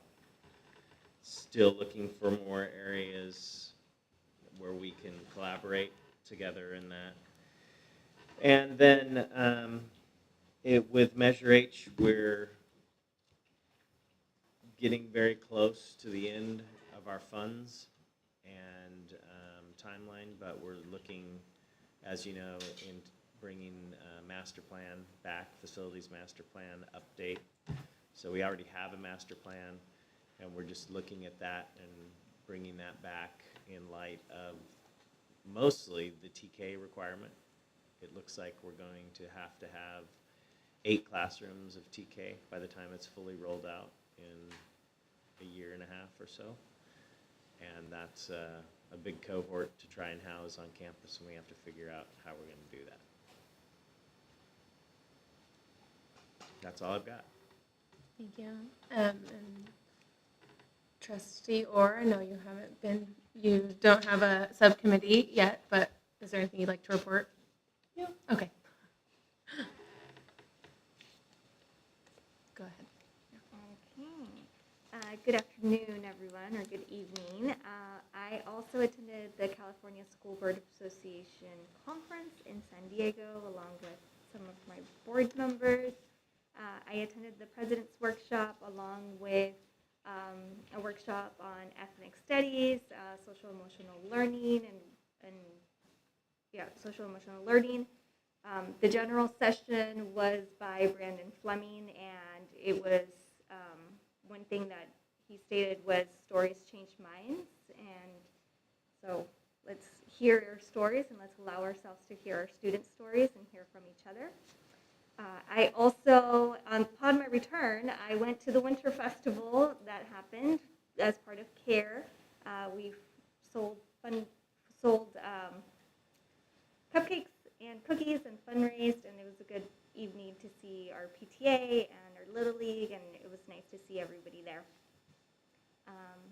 Also attended DLAC, and at our last DLAC meeting, we went over LPAC scores and SBAC scores, and looking at our reclassification process and getting some input from the parents about what to add, what to take away, what can we improve on. Also nominated our DLAC president and vice president, and there was dinner. And that was the end of my report. Thank you. For the sake of time, I'll be very quick. I did attend the CSBA conferences. It was really informative. I also attended the pre-conference board president workshop, along with a lot of other sessions throughout the weekend or week. Trustee Addison really touched on the city school subcommittee meeting. So with that, I have nothing else to report right now. And the superintendent. Is that the clicker on the? Yes. Oh, great. I'll keep on doing it too. I won't make the principals stand up just for the sake of time, but it was lovely. I like that, and I'd like to make that a routine. So, a few district highlights. We are introducing an amazing new data system called Elevation. It's particularly focused on English learners. It's really ELL-ovation. So we had early exposure to it. It does a really easy sorting and identifying. Helping us to sort and identify students based on their language levels and scores. And it works for students with who receive ELD, but also for English-only students. The second DLAC meeting, as Trustee Mendoza-Torres mentioned, was last week. And as she mentioned, we reviewed LPAC and CASP testing and the results from last year. Reclassification typically happens after testing, but before, so after one spring, before the next spring, and often after the initials. So right around this time of year, we should be making sure that students who are eligible for reclassification are reclassified if they haven't been already, so that you do not have to take LPAC testing in the spring. Ideally, we do it at the start of the year, but sometimes it happens a little bit later. We are planning certificated professional development on January 3rd. The PD committee has met several times, and the focus of this day will be on professional learning communities, or PLCs. We're bringing in a professional, like an expert, to offer a keynote, and part of the day that person will spend with Washington staff. And then in February, the PD will include teacher choice, as well as a session of training in a key program we're using that we want to use better. So it'll be blended. Our federal program monitoring, as the board is aware, we're in the midst of that. But happy to say, thank you, Dr. Odell, we're ahead of schedule. And what happens once you gather all the documents is you upload them, and then they start to be certified. So we're optimistic about that.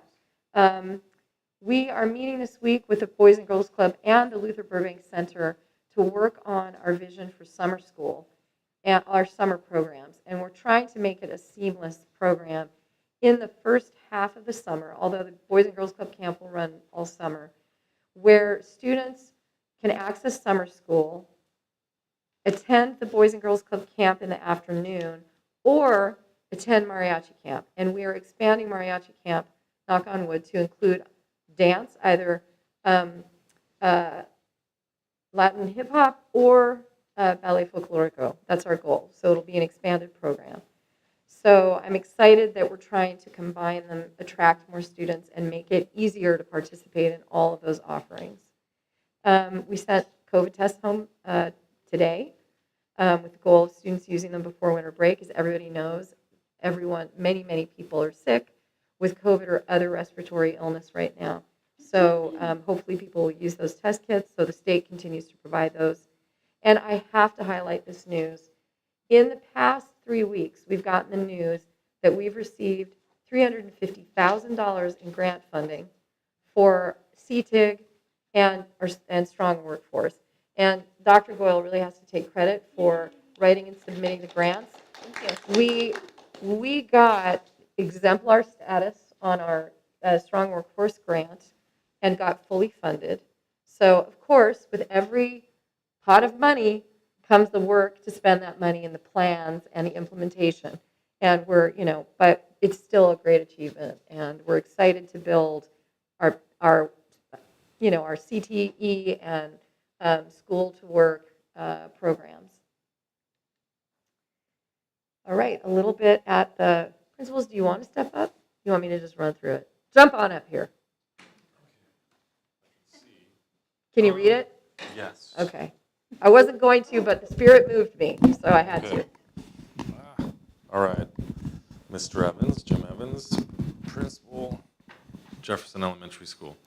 Good evening, trustees. So there's a lot going on at Jefferson. I've mentioned this before, but we had our first parent literacy night that also served as our Title I meeting. There's so many resources that families have access to that they don't know they have access to. All of our students, 2nd through 4th grade, have Chromebooks. 1st and kinder have access to iPads. And with that, there's so many suites of software that parents don't realize that students can also access from home, whether it be Lexia or Accelerated Reader or some of the libraries of information with Jefferson. Families have access to like the public library. Students can check out books, etc. Anyways, so we went over that with parents. we also went over all of the information with regards to being a Title I school. We had our third PBIS reward day for students, which is a lot of fun, especially for me, because I get to be the, palomitos or popcorn with the principal. And we listened to music, and the kids, because it was raining that day, we did it in a cafe, and it was fun. Then we had, our PTA is really extremely strong. And, along with, just a side note, the donations, that's Miss Craig in the Jefferson office that coordinates and manages all of that. But the PTA Book Fair made over $7,000, and they gave over $900 in books to teachers. We also had our first trimester awards with parents in attendance, and it's a really special occasion in the sense that, for me, passing out these awards and seeing the look on the kids' faces when they come up and they're like, "No way, I got an award."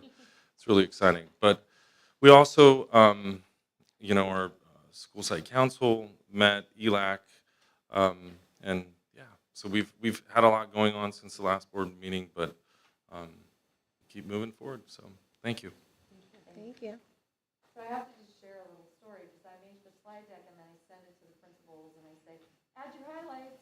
And Jim called me today, I was like, I can't format it to fit it all in.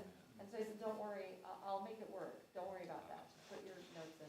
And so you're seeing it in my condensed and rearranged version, but I appreciate the collaboration. We just, dial it in. Would you, Mr. Waters, like to say something about your school? Well, yeah, I want to say that I almost completely screwed up your formatting because I had more to add.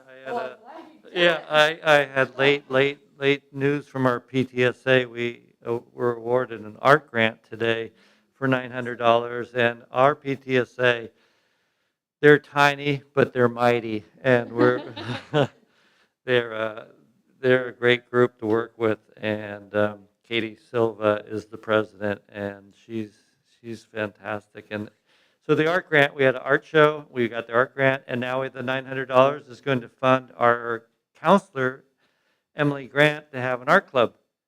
So we're going to have an art club during lunch for the kids, which will be a lot of fun.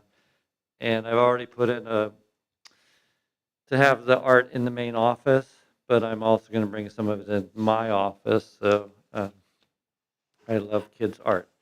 We have Spirit Week this week. We have lots of pajamas. We had some crazy hats. We had a lot of socks and slippers today. Tomorrow, of course, is the ugly sweaters.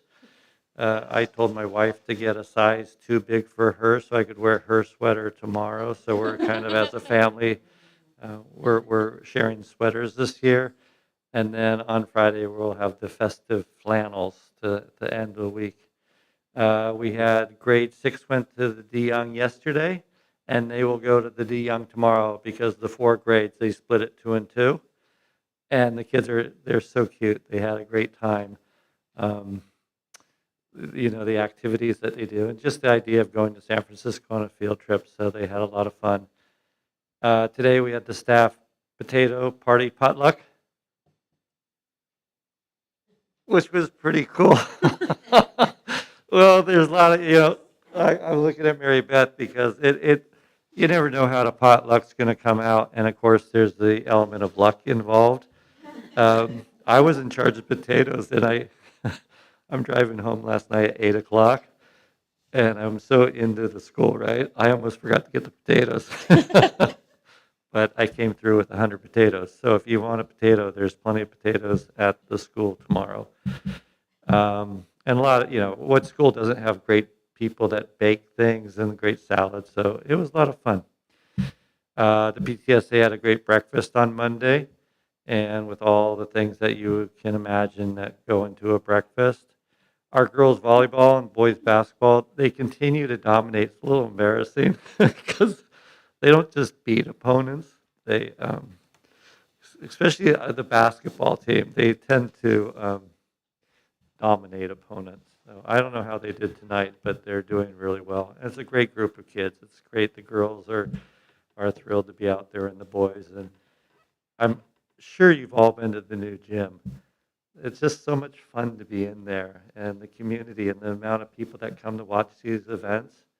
it's just really warm. I love winter sports because it's obviously freezing, but inside that gym, it's just warm, and it speaks of family and community and all the good things that we want for our kids.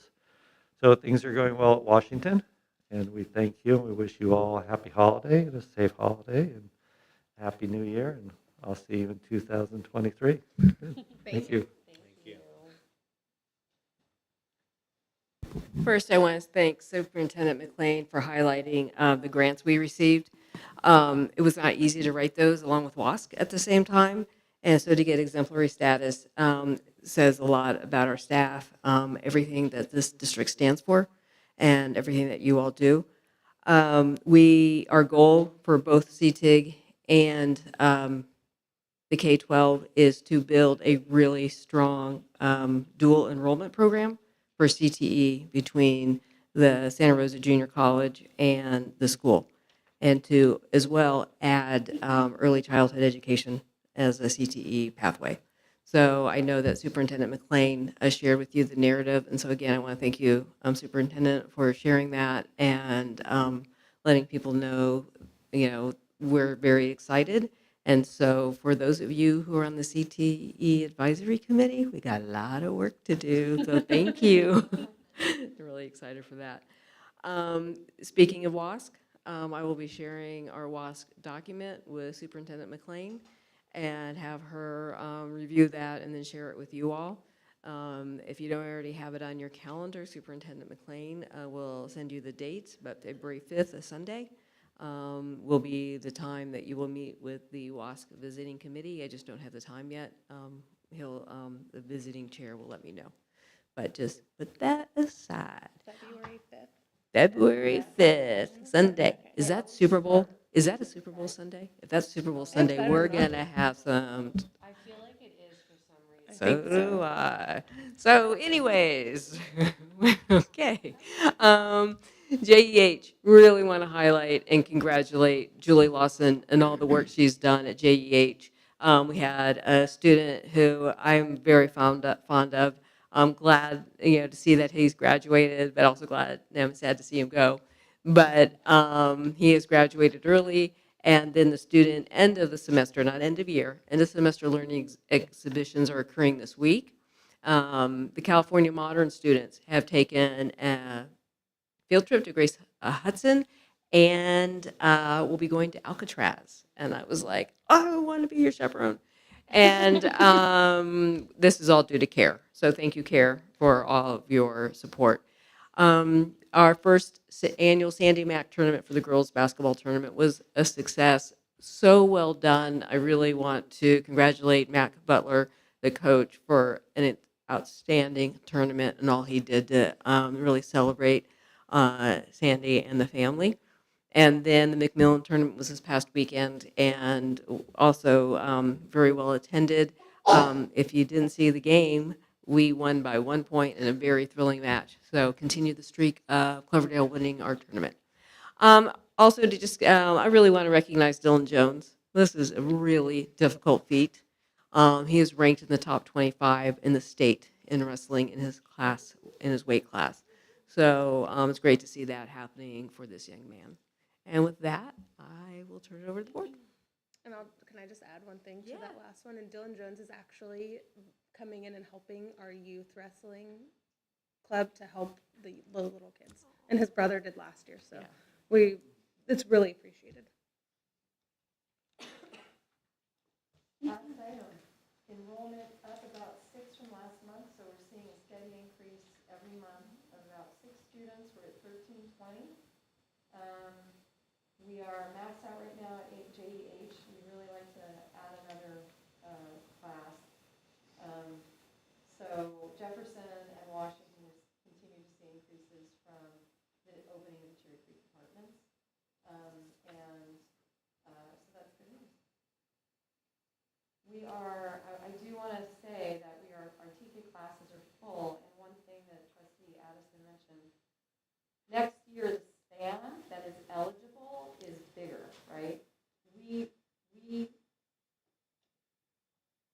span that is eligible for TK is much bigger, and that means that we may need 2 more class, like we've been adding a class, we added 1, we may need to add 2. We did, because we had space, admit students who are outside the age cutoff because they would be kindergartners next year. So we're accelerating the development of our TK program, and we really look forward to having spaces that are designed for those early learners. But that is a bit of a daunting thing that's looking straight in our eyes right now. The class size and student to teacher ratio also goes down next year.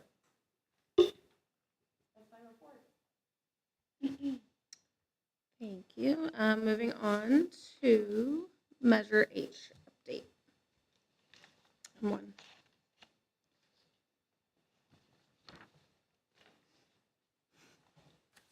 Good evening, everyone. Rick Scarmella, Director of Maintenance Operation for the school district, filling in for Kevin from Van Pelt.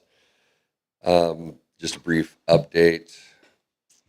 Washington School still in the process of getting the shade structure submitted and approved at DSA.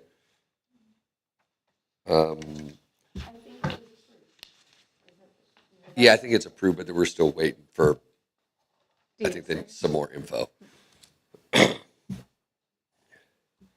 Washington School Street bus turnout, I believe, is in the final design with Kelder Engineering. Here at the district, the roofing project is coming to a close, and we should hopefully have the staff back in the district office by December 29th, if everything goes perfect. The roofing at Jefferson is still needing one more coat and inspection, and that'll be wrapped up. In the Southfield, I think we're in the process of getting the preliminary grading designs done, Still doing design, yeah. and that's about it. Anything going on here over winter break? Yeah, the district office. Okay. Yeah, that's going to be our main focus. Thank you. You're welcome. Thank you. And moving on to M2 Facility Master Plan update presented by Van Pelt Construction Services.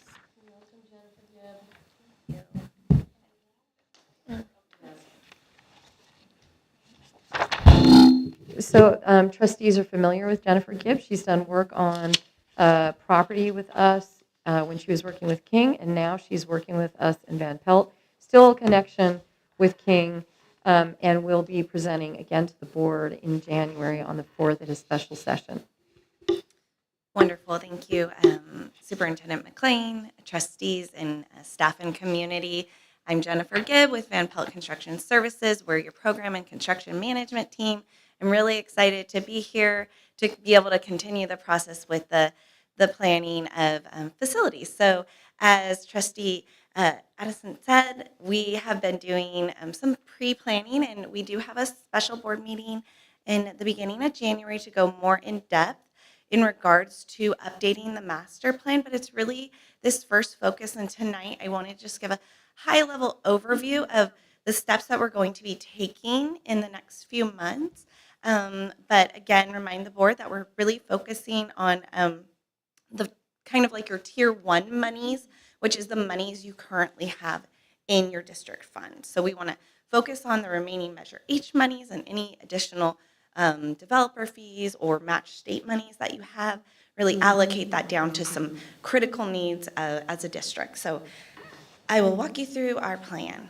Remember this process, I believe the community and the board has seen this matrix before, but basically master planning never stops. It's a continuous circle. So in 2016, you had your master plan. You did a great job. You did tons of site assessments, mechanical, electrical, plumbing.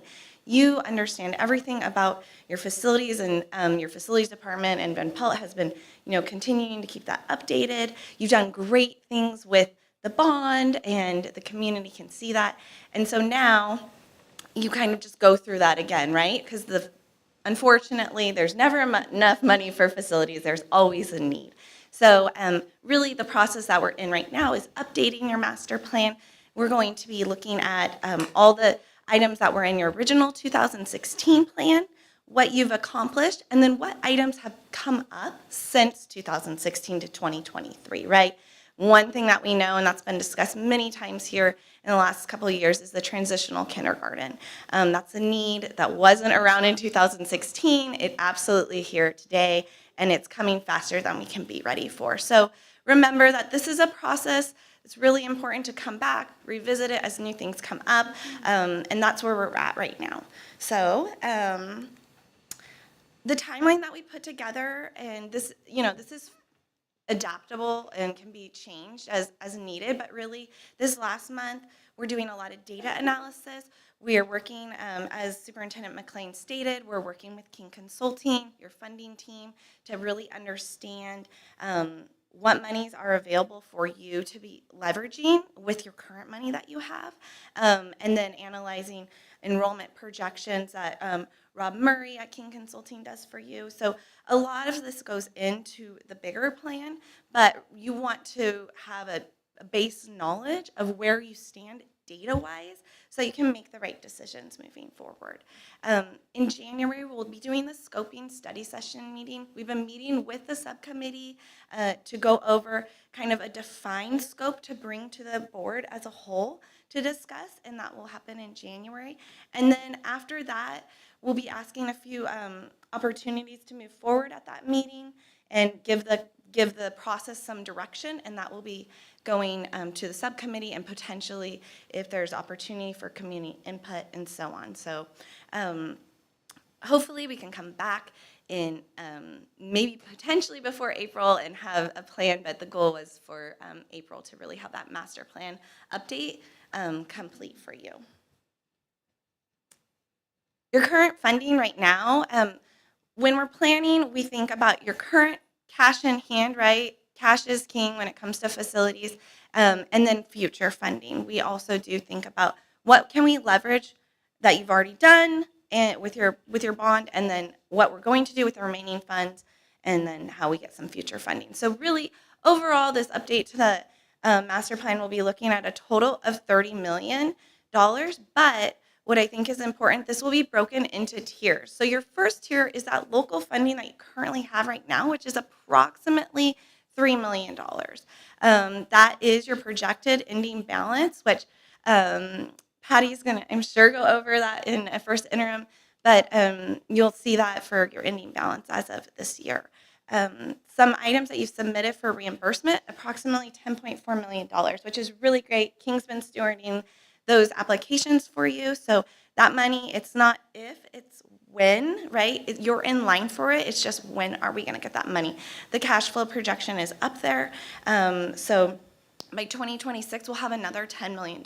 So again, it's something to look forward to plan for, because we want to be ready for when it comes, but we don't have it right now. And there are some immediate critical needs that you have as a district. And then future funding that you are eligible for in the next 10 years is approximately another $17 million. So again, King will be here in January to give a little bit more in depth, but I wanted you to have an understanding that that is what the committee is working with right now. Again, some data input. I know I touched on this earlier, but we look at demographics, enrollment projections, your local funding that you have, state, federal, your facility conditions. Like I said, the 2016 master plan really did a great job in assessing your facilities. So we have a pulse check on that. We want to make sure that we're up to date with all the cost estimates for any projects we have. And then we'll be working with an architect to bring some site diagrams. So in January, we can, I can visually see it because I work in it every day, right? But as a board and a community and a stakeholder, it's nice to kind of see what we're talking about. So site diagrams will help guide the discussion. This is really your FM team members, right? We have the subcommittee. Van Pelt is leading the process, King Consulting, the staff is here, community, and then the board. So their roles and the importance of having everyone at the table when we're going through this process. Can I ask roughly how many people is that comprised? The core group is your facility subcommittee. Okay. So that's about 5 to 7 members. And then beyond that, as there's opportunity for input in different areas, we'll be reaching out to those stakeholders throughout the process. So this whole core team doesn't come, all those people aren't coming together at once, right? We're drawing in, mindful of everyone's time and commitment to the district. But overall, we'll be bringing this back in public meetings at the board so that you have a breadth of knowledge and understanding of where we are at in the process. Some areas of focus that have been kind of, come together as, well, the focus, but, of importance and high priority, early childhood education for your preschool, transitional kindergartens, and even full-day kindergartens. 8 classrooms are needed, and we will be requesting in January submission in another round of the full-day preschool, transitional kindergarten, full-day kindergarten facility program grant. South property, the work is being done on there. There's need for athletic spaces, potentially growth at Jefferson and Washington, as we saw the enrollment numbers just recently from the superintendent's report. Those sites are getting compacted, and there's not a lot of room for growth. You definitely are surrounded on both sides. So thinking thoughtfully about that through this process. Your district administration and some of the resources that we have, special education is important, professional development spaces, family resource center, and just a, DO that can be a central location and operation for your community. Another opportunity that is discussed is performing arts, culinary, and career technical education. Again, community spaces that everyone can have a resource in our community, which we know these things are incredibly important, but then also the basically cradle to career opportunities we have with CTE, really highlighting that as something. And obviously one that is not unique to Cloverdale is district-wide relocatable classroom replacement, getting some of those older portables that are well beyond their useful life out and getting permanent classrooms in. So that's really been some of the areas of focus we're looking at. This is a proactive planning tool. It's really used for prioritizing the project. The board has seen this before, but the committee put together really what is some of the prioritizations potentially for Cloverdale. And we'll be taking this at the next board meeting, walking you through it in much more detail as it relates to the projects.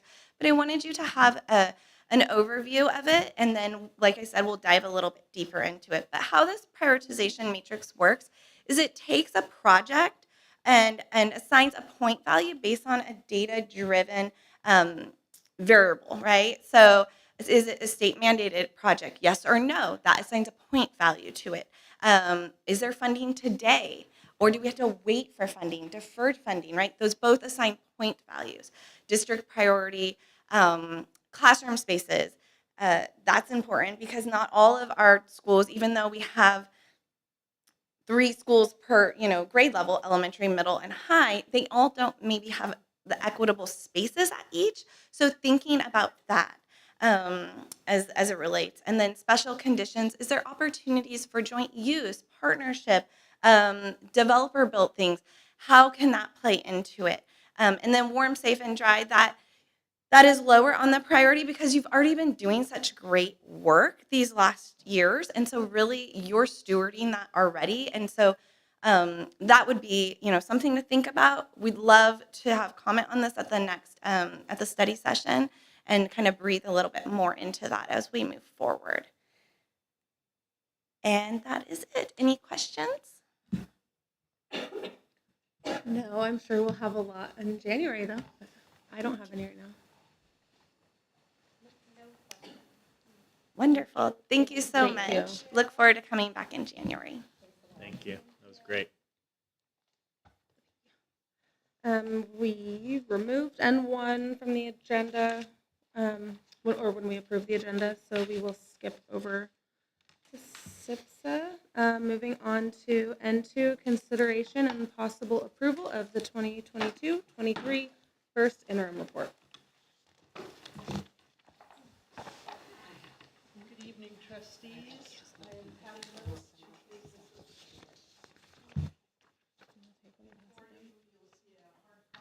PowerPoint PowerPoint presentation.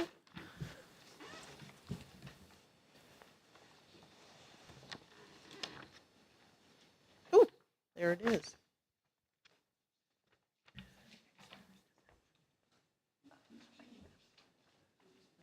Did I do that?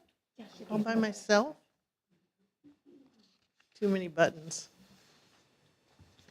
Okay, tonight I'm presenting or reviewing the first interim report for the district. Interim reports and all budget reports are built on assumptions known at the time that the report is due. So at this point in time, we have assumptions based on the governor's adopted budget.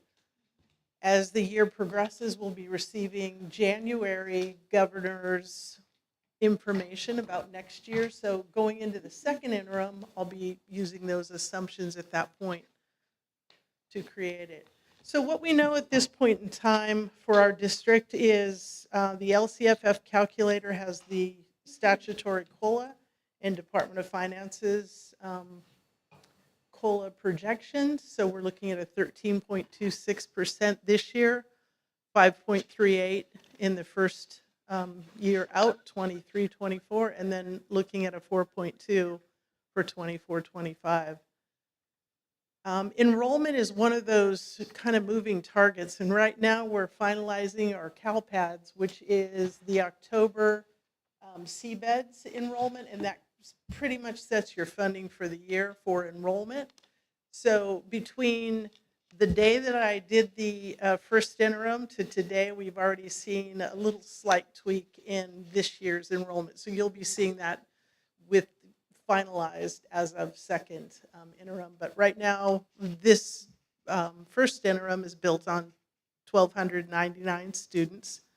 And in the out years, we've increased it by 24 for the TK kind of classes that will be coming in.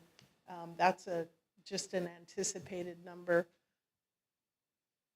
For the projected funded ADA, and please note that this slide corrects what is in your package. When I did the first interim hard copy, I apologize, I did not touch that row, unfortunately. So this one is the funded projected ADA out of the LCFF calculator. So we are in a 3-year prior calculation at this point that is allowed by the state. So our ADA is anticipated to be 1,296.85 for this year.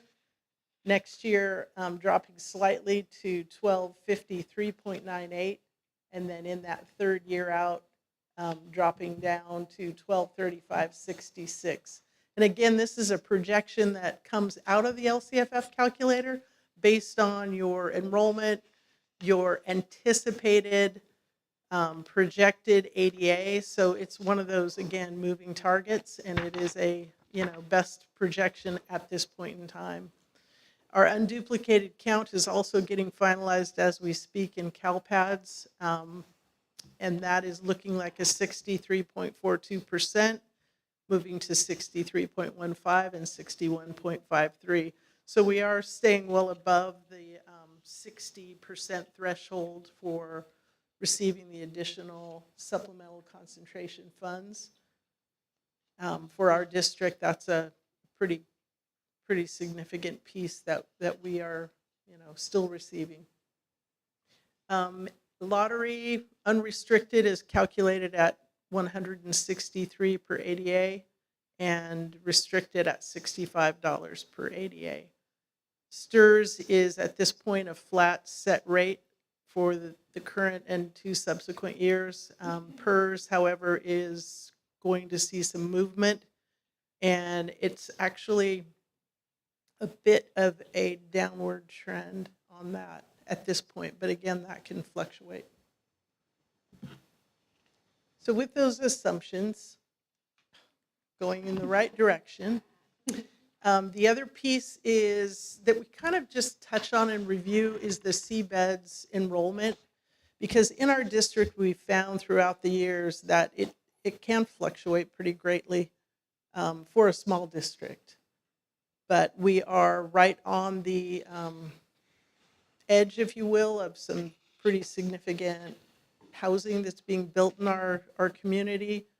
And that's going to have an impact once again on our enrollment. So between the time that the first interim was written at the 1299, we're currently looking like about a 1311.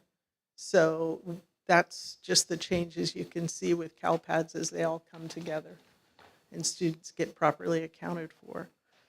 Down in the rows and kind of orange area at the bottom, you see the K3 projected grade span average, and we are definitely projected to be under the 24 count at 22.67.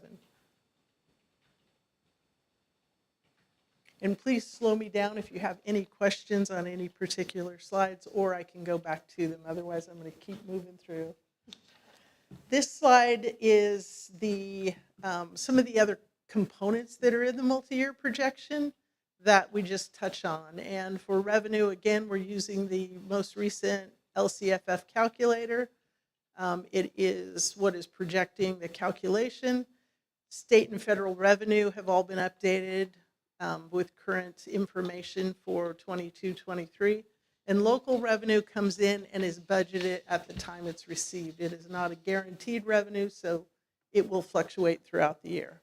But it is what we know at this point in time, has been updated.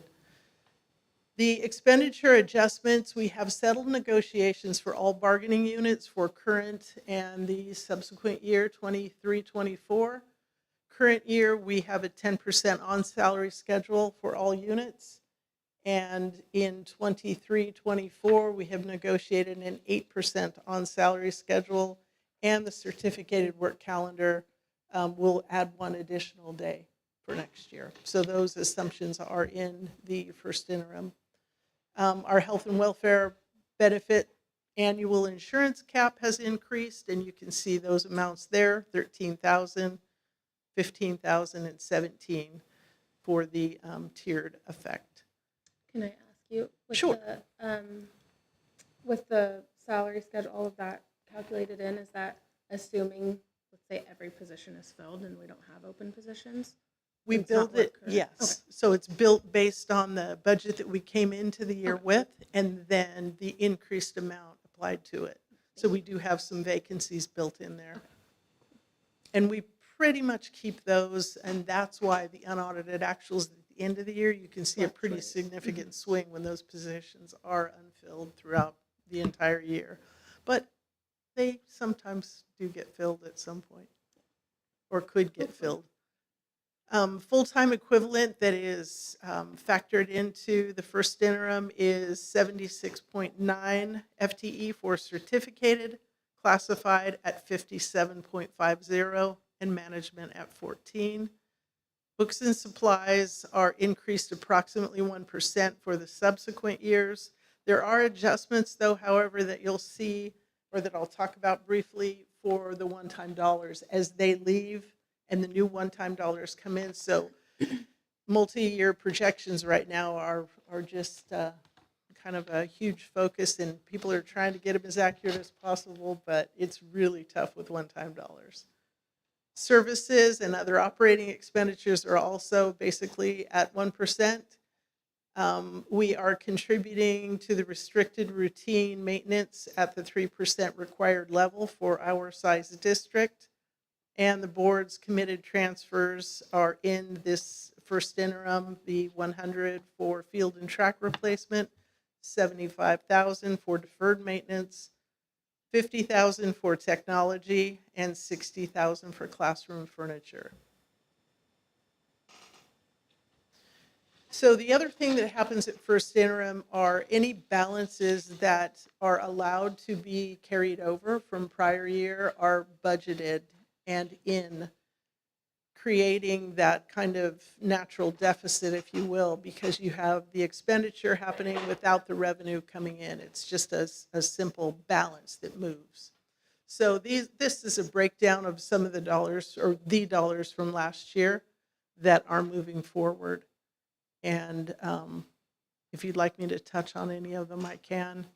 it's kind of interesting, but some of the one-time funds that we're receiving as a district are allowed to be carried over. Others are called basically unfunded, so you don't receive them until you use them. So that's why it kind of skews that multi-year projection. But basically, we have 1.82 million of carryover. So with all of those pieces that I've reviewed, this is the effect that it has on our actual dollars for our district that are projected at this time. So we begin the 22-23 year with 5.1 million. Our revenues, we're anticipating or projecting at 22,106,000, and our expenditures and transfers out at this point at 22,293. So that gives us an operational loss of about 186,000. But again, know that in those expenditures, we have budgeted some of that carryover, so it's going to create that kind of natural deficit. So that gives us an ending fund balance of 4.9 million. And of the components of ending fund balance, we meet our 3% reserve at 668,000. We meet our 7% board approved reserve at 1.5. Our restricted balance, restricted resource balance is 2.3. So what that's holding is a lot of those one-time dollars that have not been spent, or we don't anticipate spending them all this year. We're going to spend them in those 2 subsequent years. So that leaves an undesignated, unappropriated amount of 372,000. So then we move into next year with our 4.9. Our revenues are going to drop a little because you're not going to be receiving some of those one-time dollars that we're getting this year. And our expenditures are still running approximately the same. There will be a few lower as a result of the one-time dollars. But what it's going to do is take that operational loss and bump it up to about 1.2 million. But what that means is we are spending that restricted resource balance, that 9740 at the bottom, and I'm just anticipating it going to zero, but we truly know that there will be some of the undesignated 1.5 that will carry into that third year. But those dollars all have the expirations, if you will, for those one-time dollars are coming. We have a few this year, or I should say for September of 2023, but the majority of the one-time dollars, it's a September of 2024.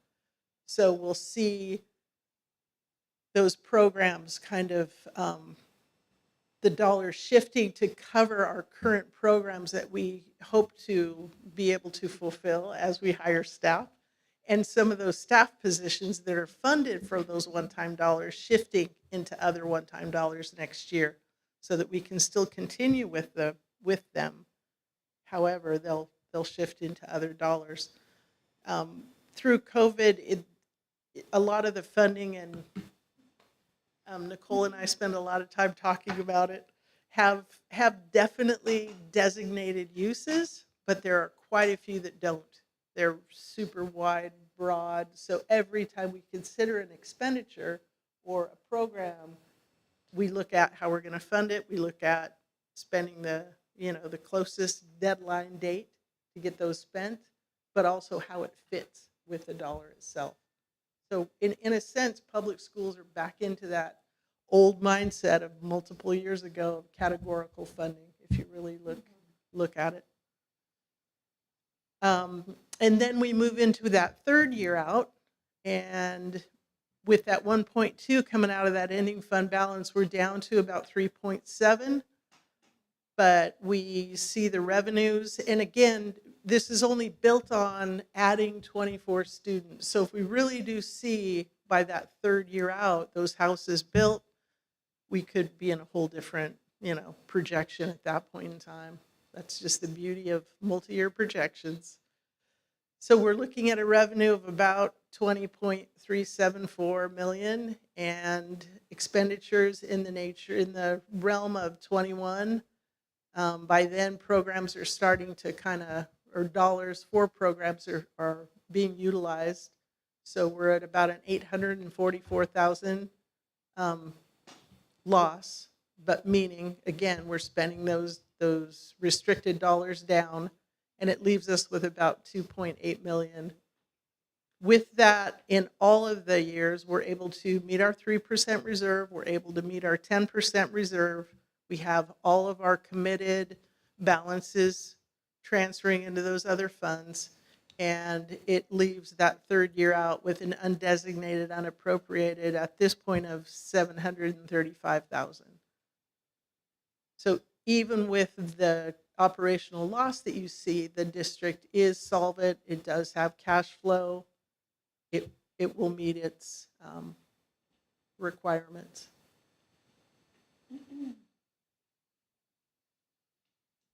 And with that, we also have additional funds that we house in our budget.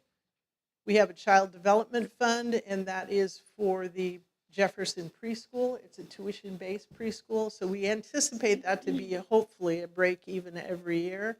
Right now, we've got some additional funds that we're able to transfer over to help with this kind of 3-year-old transition that we're going through, because it switched from a 4-year-old preschool to a 3-year-old preschool.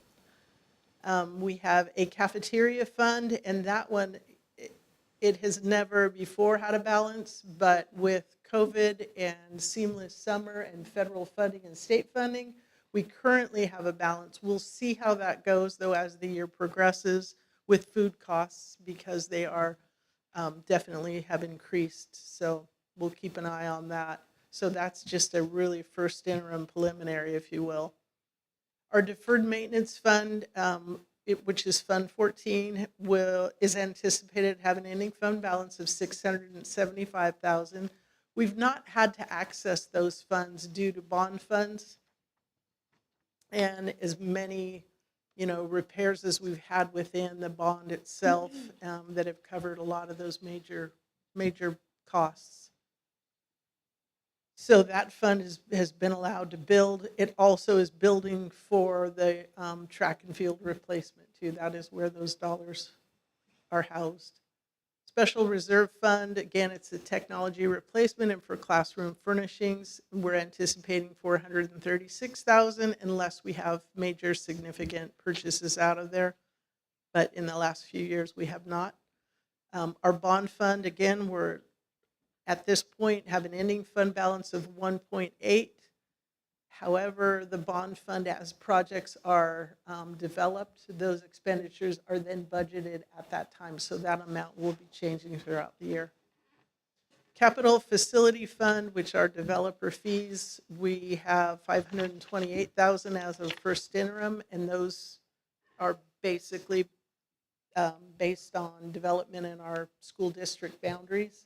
We have been notified, though, through the city that we are going to be, or they're going to be pulling permits for a 53-unit apartment building. Sounds pretty soon, within the next, month. So that will increase that That's the fund. one on Pasty. They didn't say the address, don't but think so. I have that assumption. Because I thought that one was bigger, unless it went What was different. about that? Oh, the first phase. Maybe Yeah, it's the might be first the phase first. of the build. Yeah, because he just referred to 53 apartments, so. Yeah, maybe that's. The Fund 35 is from the Prop 51 dollars for a Jefferson School project. So that one we've met the audit requirement. We're just still waiting for the letter from the state that says, please spend it. So we have 530,000 there.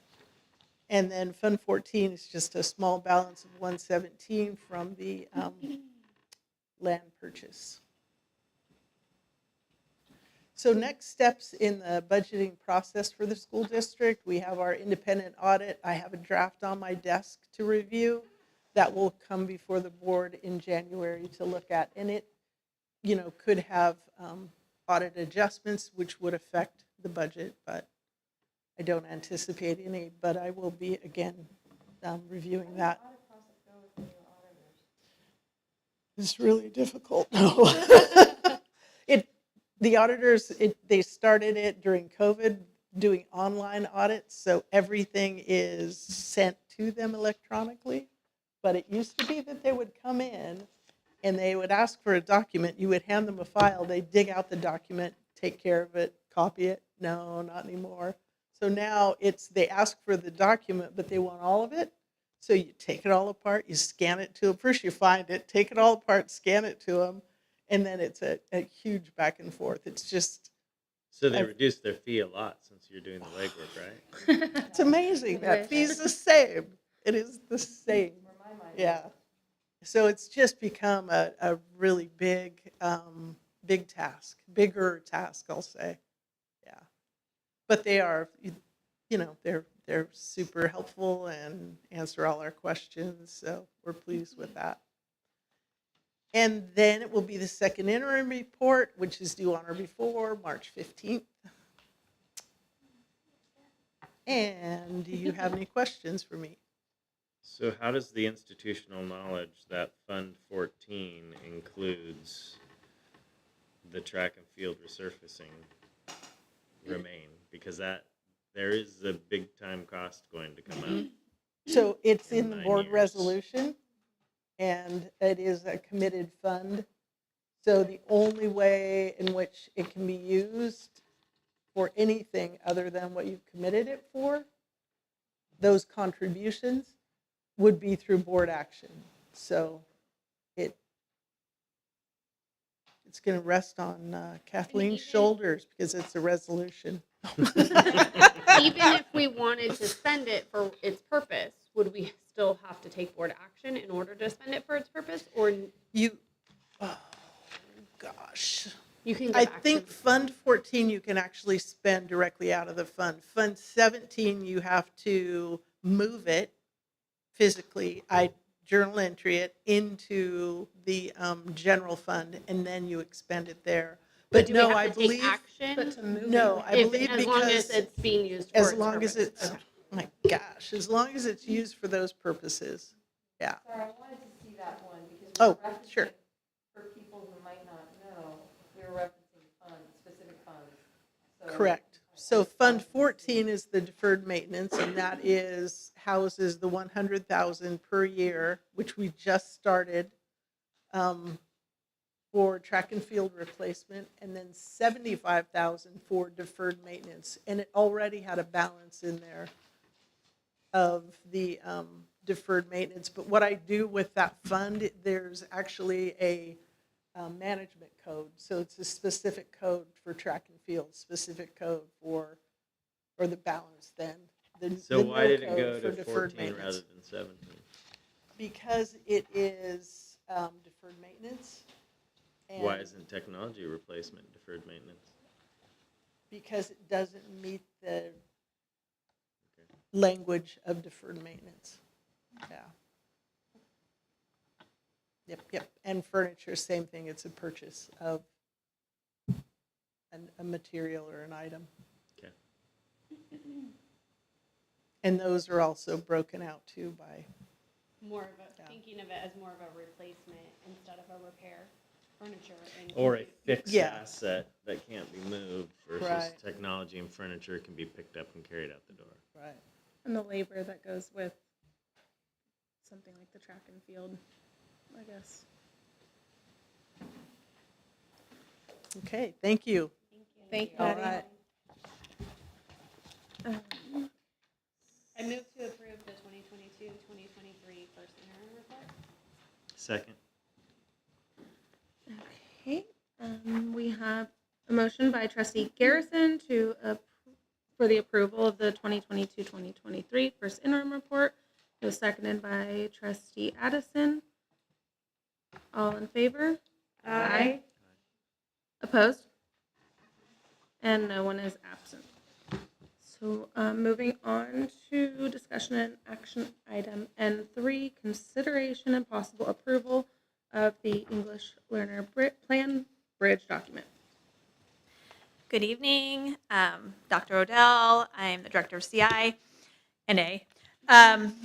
Tonight before you is the English Learner Plan, our bridge document.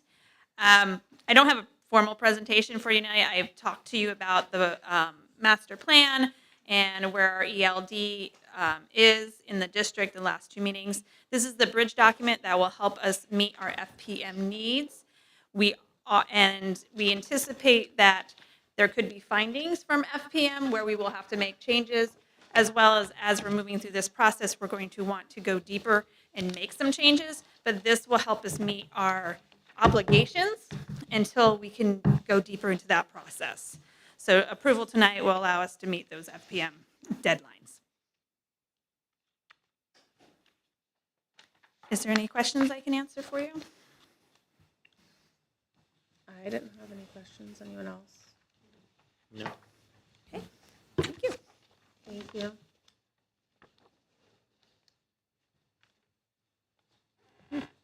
No, I do actually want to make one comment on it, if that's all right. I really appreciated the outlining of like different people taking different actions and who was responsible for what. Because again, in a bureaucratic form of anything, accountability is a little bit tricky. And so I very much appreciated the breakdown of that and who does what. So I at least just wanted to say thank you for including that. So. You're welcome, and that's also to meet an FPM need. They really like to see who's responsible for everything. So you can thank FPM.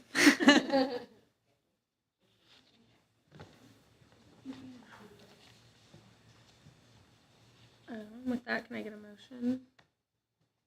I move to approve N3 English Learner Plan Bridge document. I second that. So, Trustee Garrison, motion for the approval of the English Learner Plan Bridge document. Trustee Orr, second the motion. All in favor? Aye. Opposed? And no one is absent. And moving on to N4, discussion and possible action regarding superintendent recruitment and selection, board policy 2120.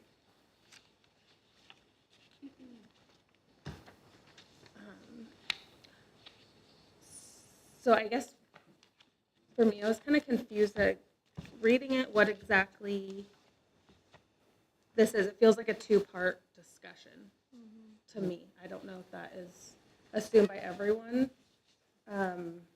because we have the selection, or the moving on with an interim superintendent, and then also the policy itself here is referencing how to recruit a superintendent, so in selection.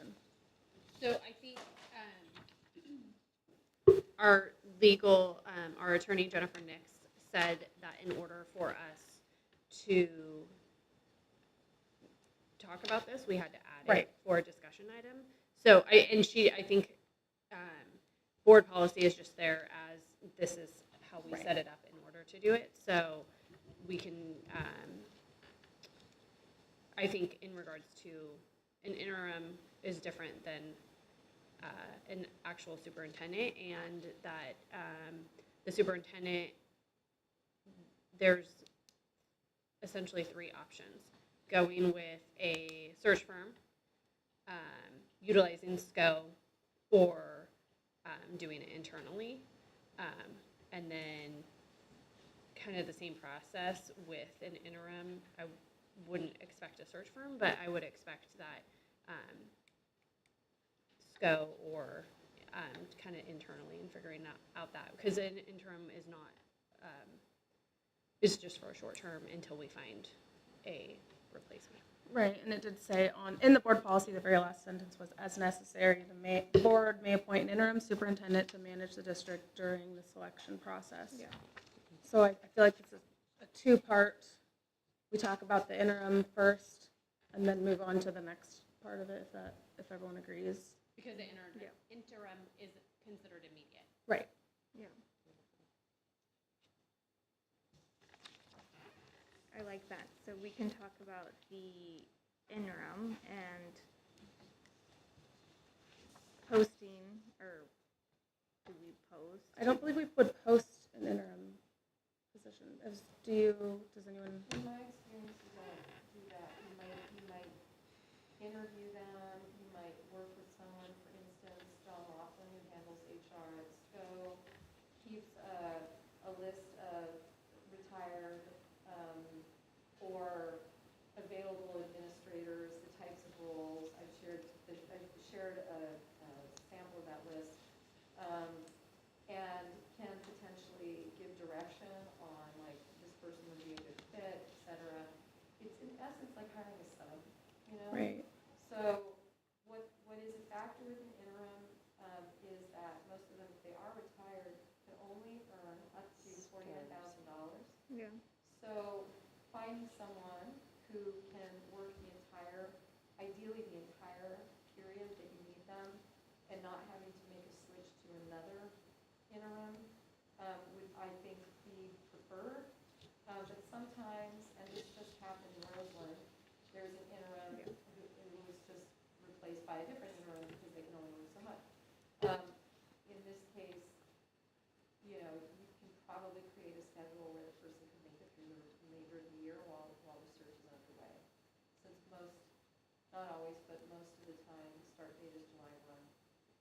Might not be, might be sooner. But so if you think about it as hiring a sub, you just want to make sure they know what they're doing, you know, that they have good references, that they're available, and it doesn't necessarily require a whole hiring process.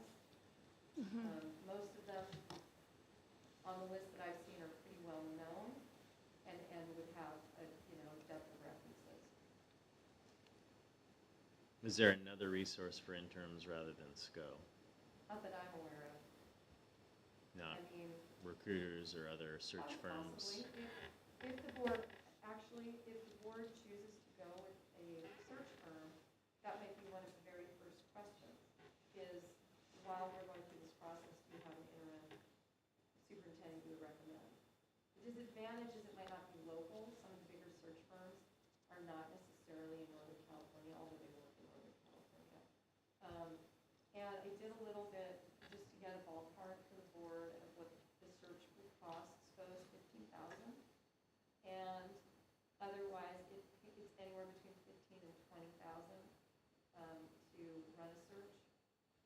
Separate, you know, that includes the community outreach meetings, et cetera, et cetera. So they actually may, like Leadership Associates may have retired superintendents who come and do that.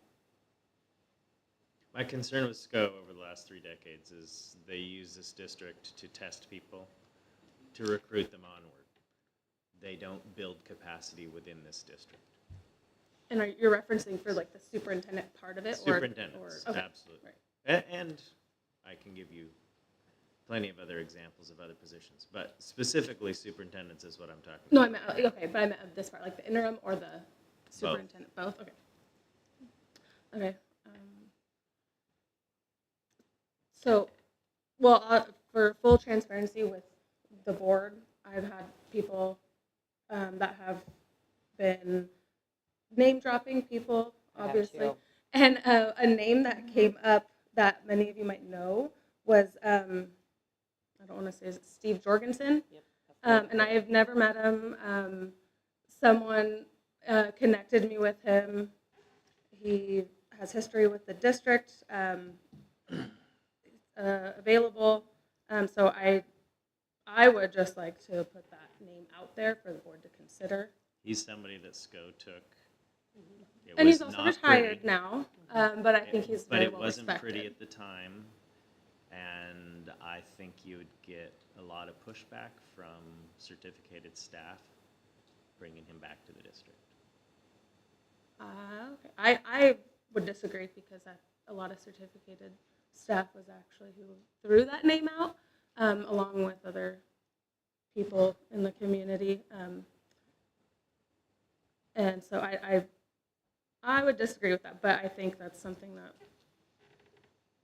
I just see the value with him and his knowledge and his history with the district and everything that he has done before, and he's continued to work as an interim in different avenues in the local area. So, Well, what's our process going to be for yeah, my question, looking at and right. considering multiple applicants for the job? before we follow a nepotism path where we just say, hey, here's my buddy, let's put him in. Right, well, I What is don't our know process the as a persons. board for doing this? And that's why I guess this is the part of the conversation is what process do we want to follow? And do we want to have two trustees kind of for the interim side of it, take on the initial, that, and then setting up a day where we interview them as all trustees available interviewing? Does that make sense? Yes. So no, we're I think doing that's what? So for the interim superintendent, you would have maybe two trustees that would be screening Or recruit, or do. and recruiting or whatever, and then we schedule a day where we might have to schedule two where we go over their applications or whatever, and then the next day or later in that day, you do the interviewing of them to see. I'm great with that, but I think there's a first step, which is how do those two trustees get the pool that they're going to discuss, talk to, see if they're interested? How do the trustees get that pool of names?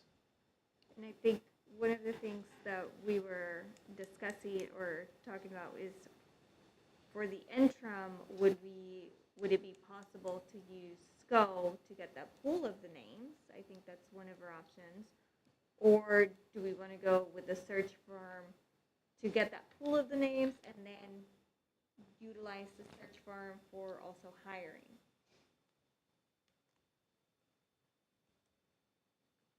Well, there is a list that's from already been SCO. shared. Yeah, there is a list from SCO that was shared, I think, with Trustee Garrison and myself. So can we share that list with the rest of the board? Whatever you want to do with it.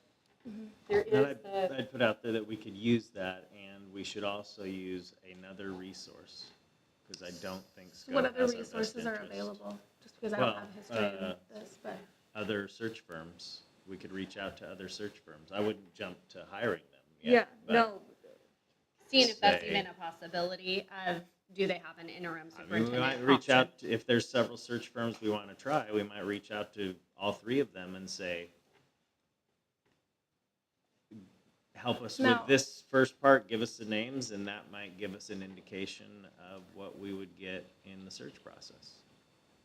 And what does that, I don't know, if, I mean, like with the, I guess, quotes provided or estimates provided for a superintendent search, what does that look like if we did that with just a pool, to get a pool for, What I would suggest, because I had conversations like this over the summer when we thought we might use one for hiring the principal, is to call and talk to someone.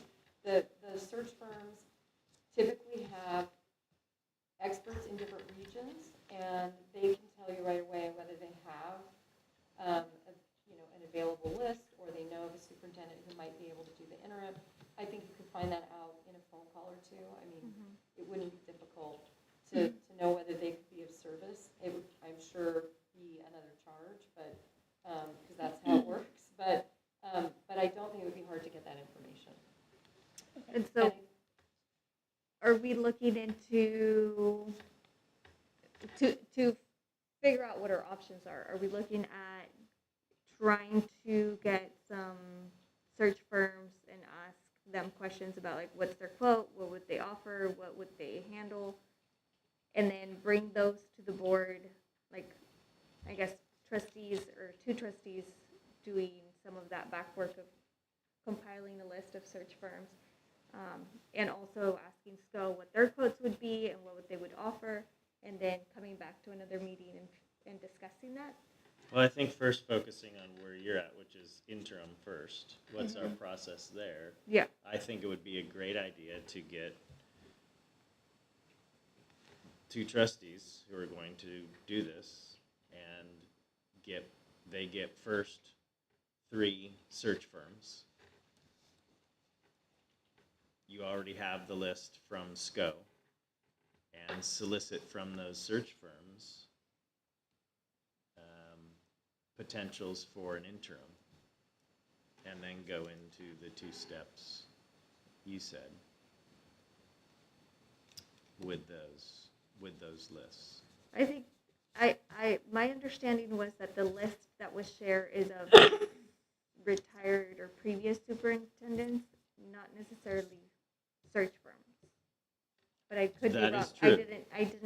I did not receive the list, so I'm not sure what's on the I'll list. share it right now with everybody. No, I'm but saying I- our resource to find interim superintendents Mhm. is search firms, and I'm suggesting we look into 3, and SCO. We already have the list from SCO, but you could find 3 search firms and ask them for their list of potential interim superintendents. Then we'd have a broad base for you to do the next 2 steps that Trustee Garrison suggested. I foresee a lot of special meetings. Yeah. Well, I mean, I think you suggested that 2 trustees could gather those Correct. Yeah, resources, and do, like, the winnow it paper down screening to or some whatever. number that we decide today to bring forward to the board for interviews as interims. And I think if this is a path that the board agrees on and wants to go forward, I feel like tonight should be the conversation around what is going to be screened for on those lists. So whatever 2 trustees do this, the whole board knows what those 2 trustees are going to be looking for. I don't think we're there yet, unless. No, and we can wait. I just think because it is right around the corner, I feel like that if this is the path that we decide to go on, that's what I would like to do before we close this meeting. If that makes sense, I don't know. Just so we have a basis of what it is that we're looking on. But Yeah, we because can, the process needs to happen. Like now. No. right. Yeah. Yeah. It's a pretty immediate. For it, So just to get there quick, so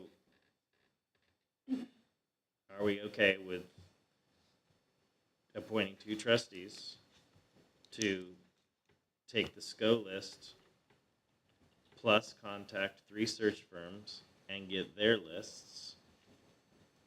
That's step 1. of superintendents. Interim superintendent. Okay, Interim. interim.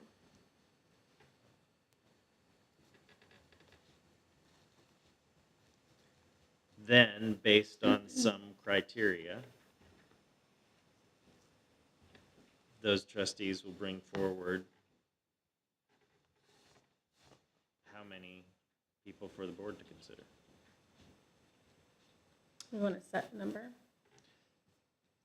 I Or think there is should it- be a target number that we think is reasonable.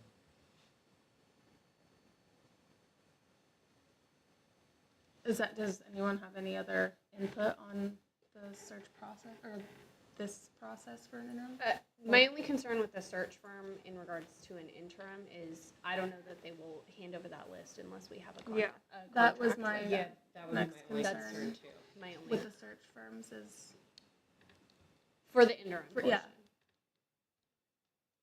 But I we think could it's do a it. matter of negotiation too. I mean, at the same time, when we start talking about the next phase, at the same time that you're getting this list, you're also soliciting a proposal to be our search firm. And part of that proposal's first step is to provide us a list of possible interims to get while we're evaluating proposals. Make it a criteria of your proposal coming forward to the board. Tell them to invest in their inquiry to the board to be our search firm. so I've not used a search firm to look for an interim superintendent. This is my first time.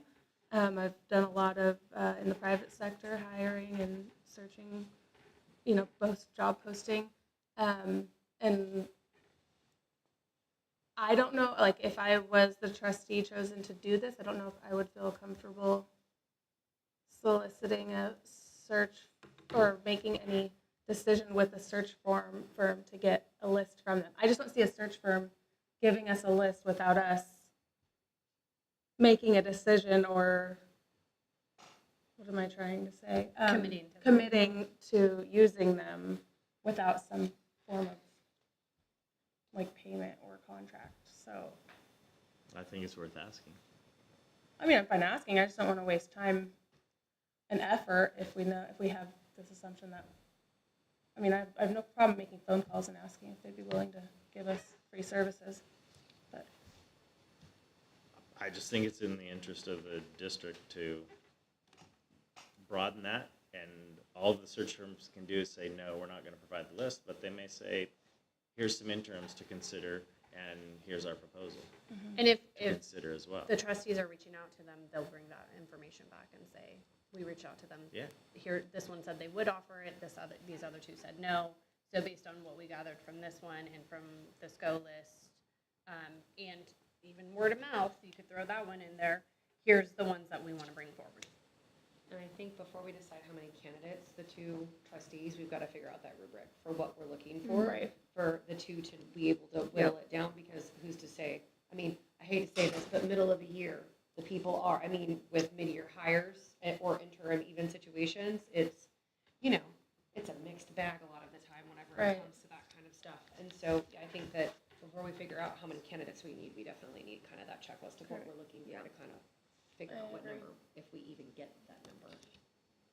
So what are some criteria of interim? I mean, just throwing it out there, I would say superintendent experience in a unified district, K through 12 would be my first requirement. That's reasonable. And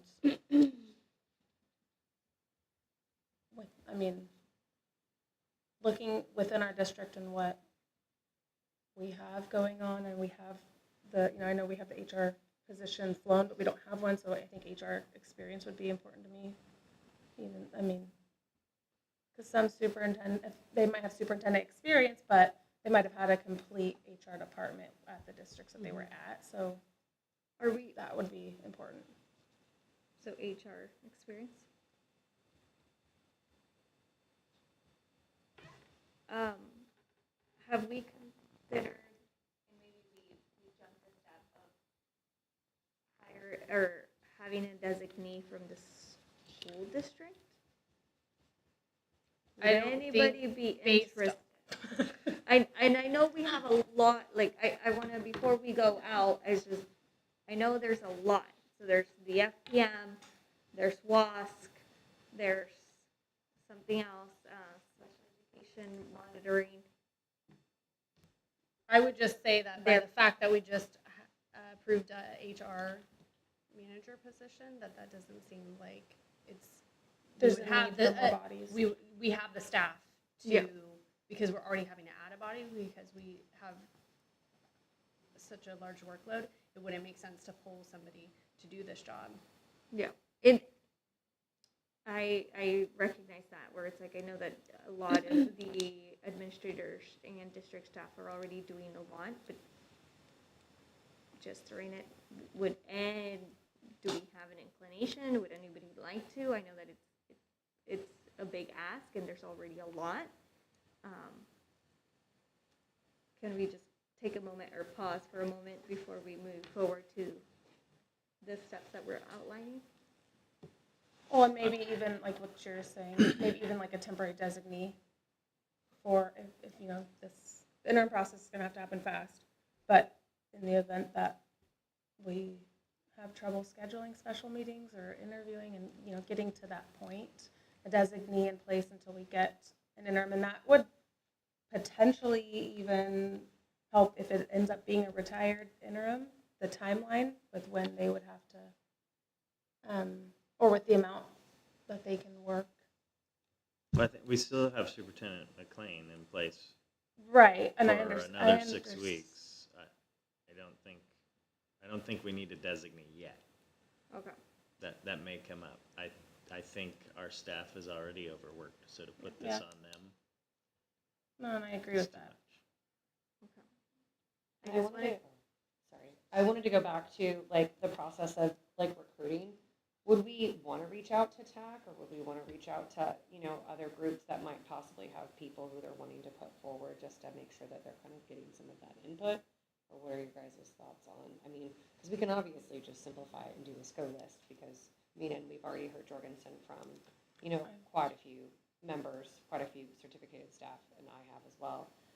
But that was just something that I was thinking, just based on obviously hearing them this evening and CSEA president saying they wanted to definitely play a role. Now, we can obviously interim, we have to move quickly, but maybe that can just be for the long-term one.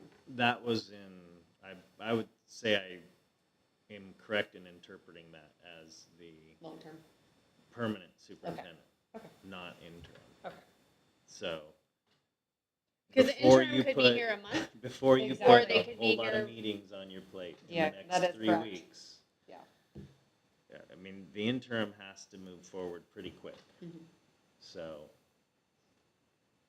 I think Well, I you mean, I need feel to like keep it to the board. A way for that. to include them, though, is if they have a candidate that they think would be eligible or whatever, to send them to the two trustees' way that are narrowing down the list. They put them on the list and they're put into the paper screening, just like whatever other, the SCO Yeah. list and whatever else from a search firm would provide.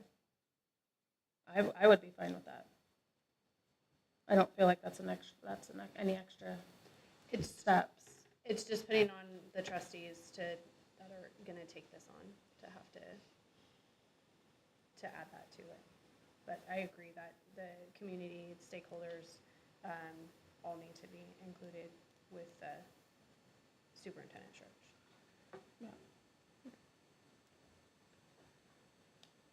So we have, as of right now, so let me regroup. Thank you for taking a pause and allowing. Interim process, it's sounding like the two trustees were gonna get appointed, get a list for the interim superintendent from SCO and 3 search firms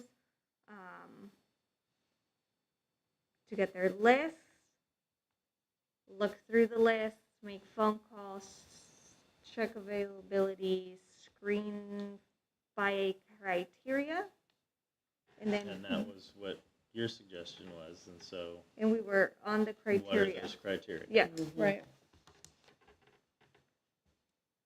And what are they submitting?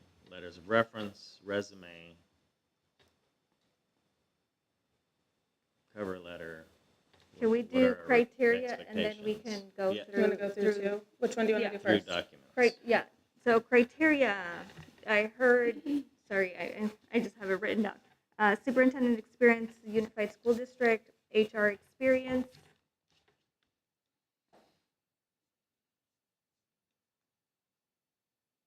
Do you have a minimum amount of experience? I- Maximum amount of experience? Board decision, I don't. I know.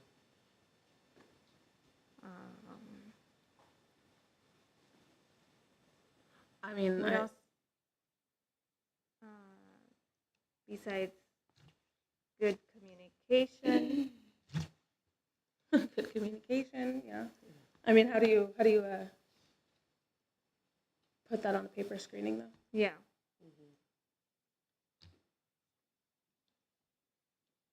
Well, I would know with experience. Well, you're gonna call them too, I would Yeah. assume. Right. But like with experience as a superintendent, I would think at least 3 to 5 years for me, just to kind of be able to see that they've been able to fulfill like 3 to 5 their years. vision.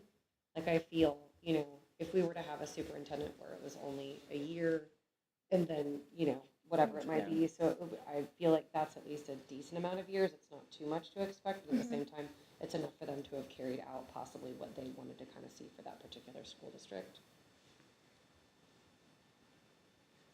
Do they have to have experience other than superintendent? That's been a complaint in the past, is Oh, that I think it would be, superintendent didn't have experience as other admin. I think it would be, I would hope so, yes.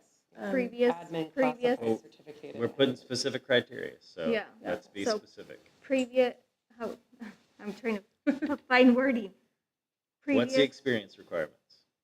So Yes. I've heard 3 to 4 years as a superintendent. What else? HR, we heard. What else? Previous Administrative. Administrative experience other than superintendency. yes. How many years?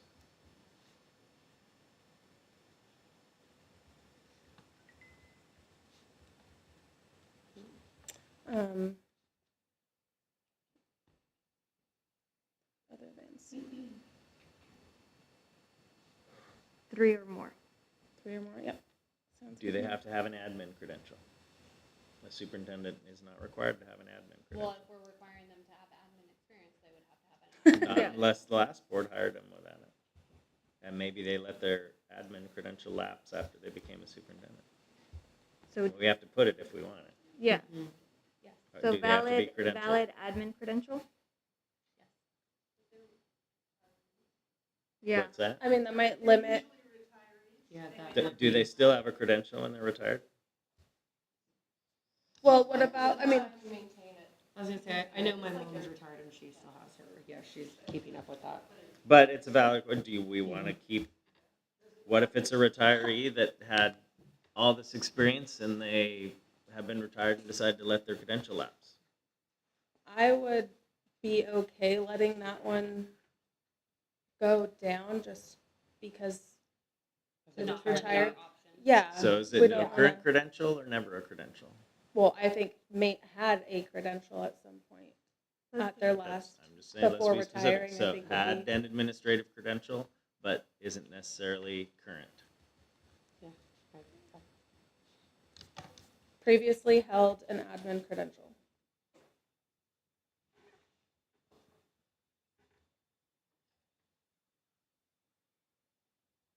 Likes dogs. Kind of like. Children.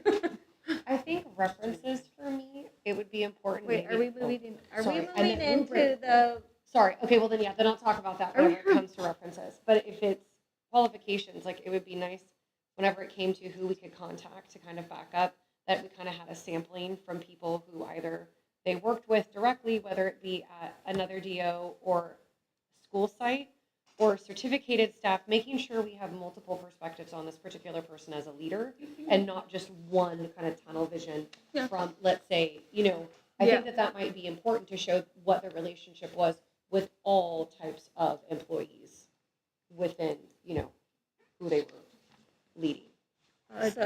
So we're going down to the criteria. Yeah, it's like, to me, they're just so together at Right. this moment that I'm having a difficult time trying to separate Are them you? out.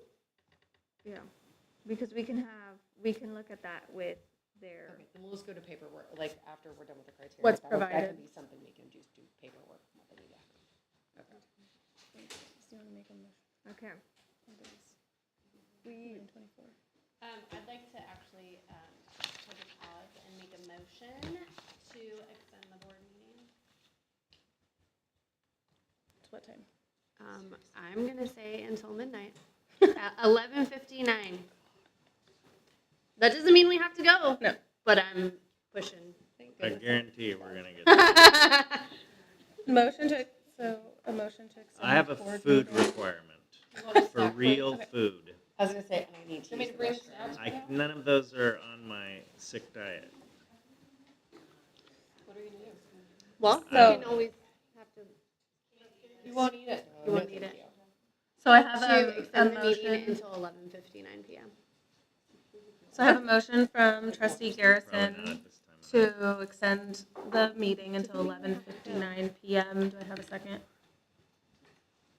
I'll second that. Thank you. I have a second by trustee Orr.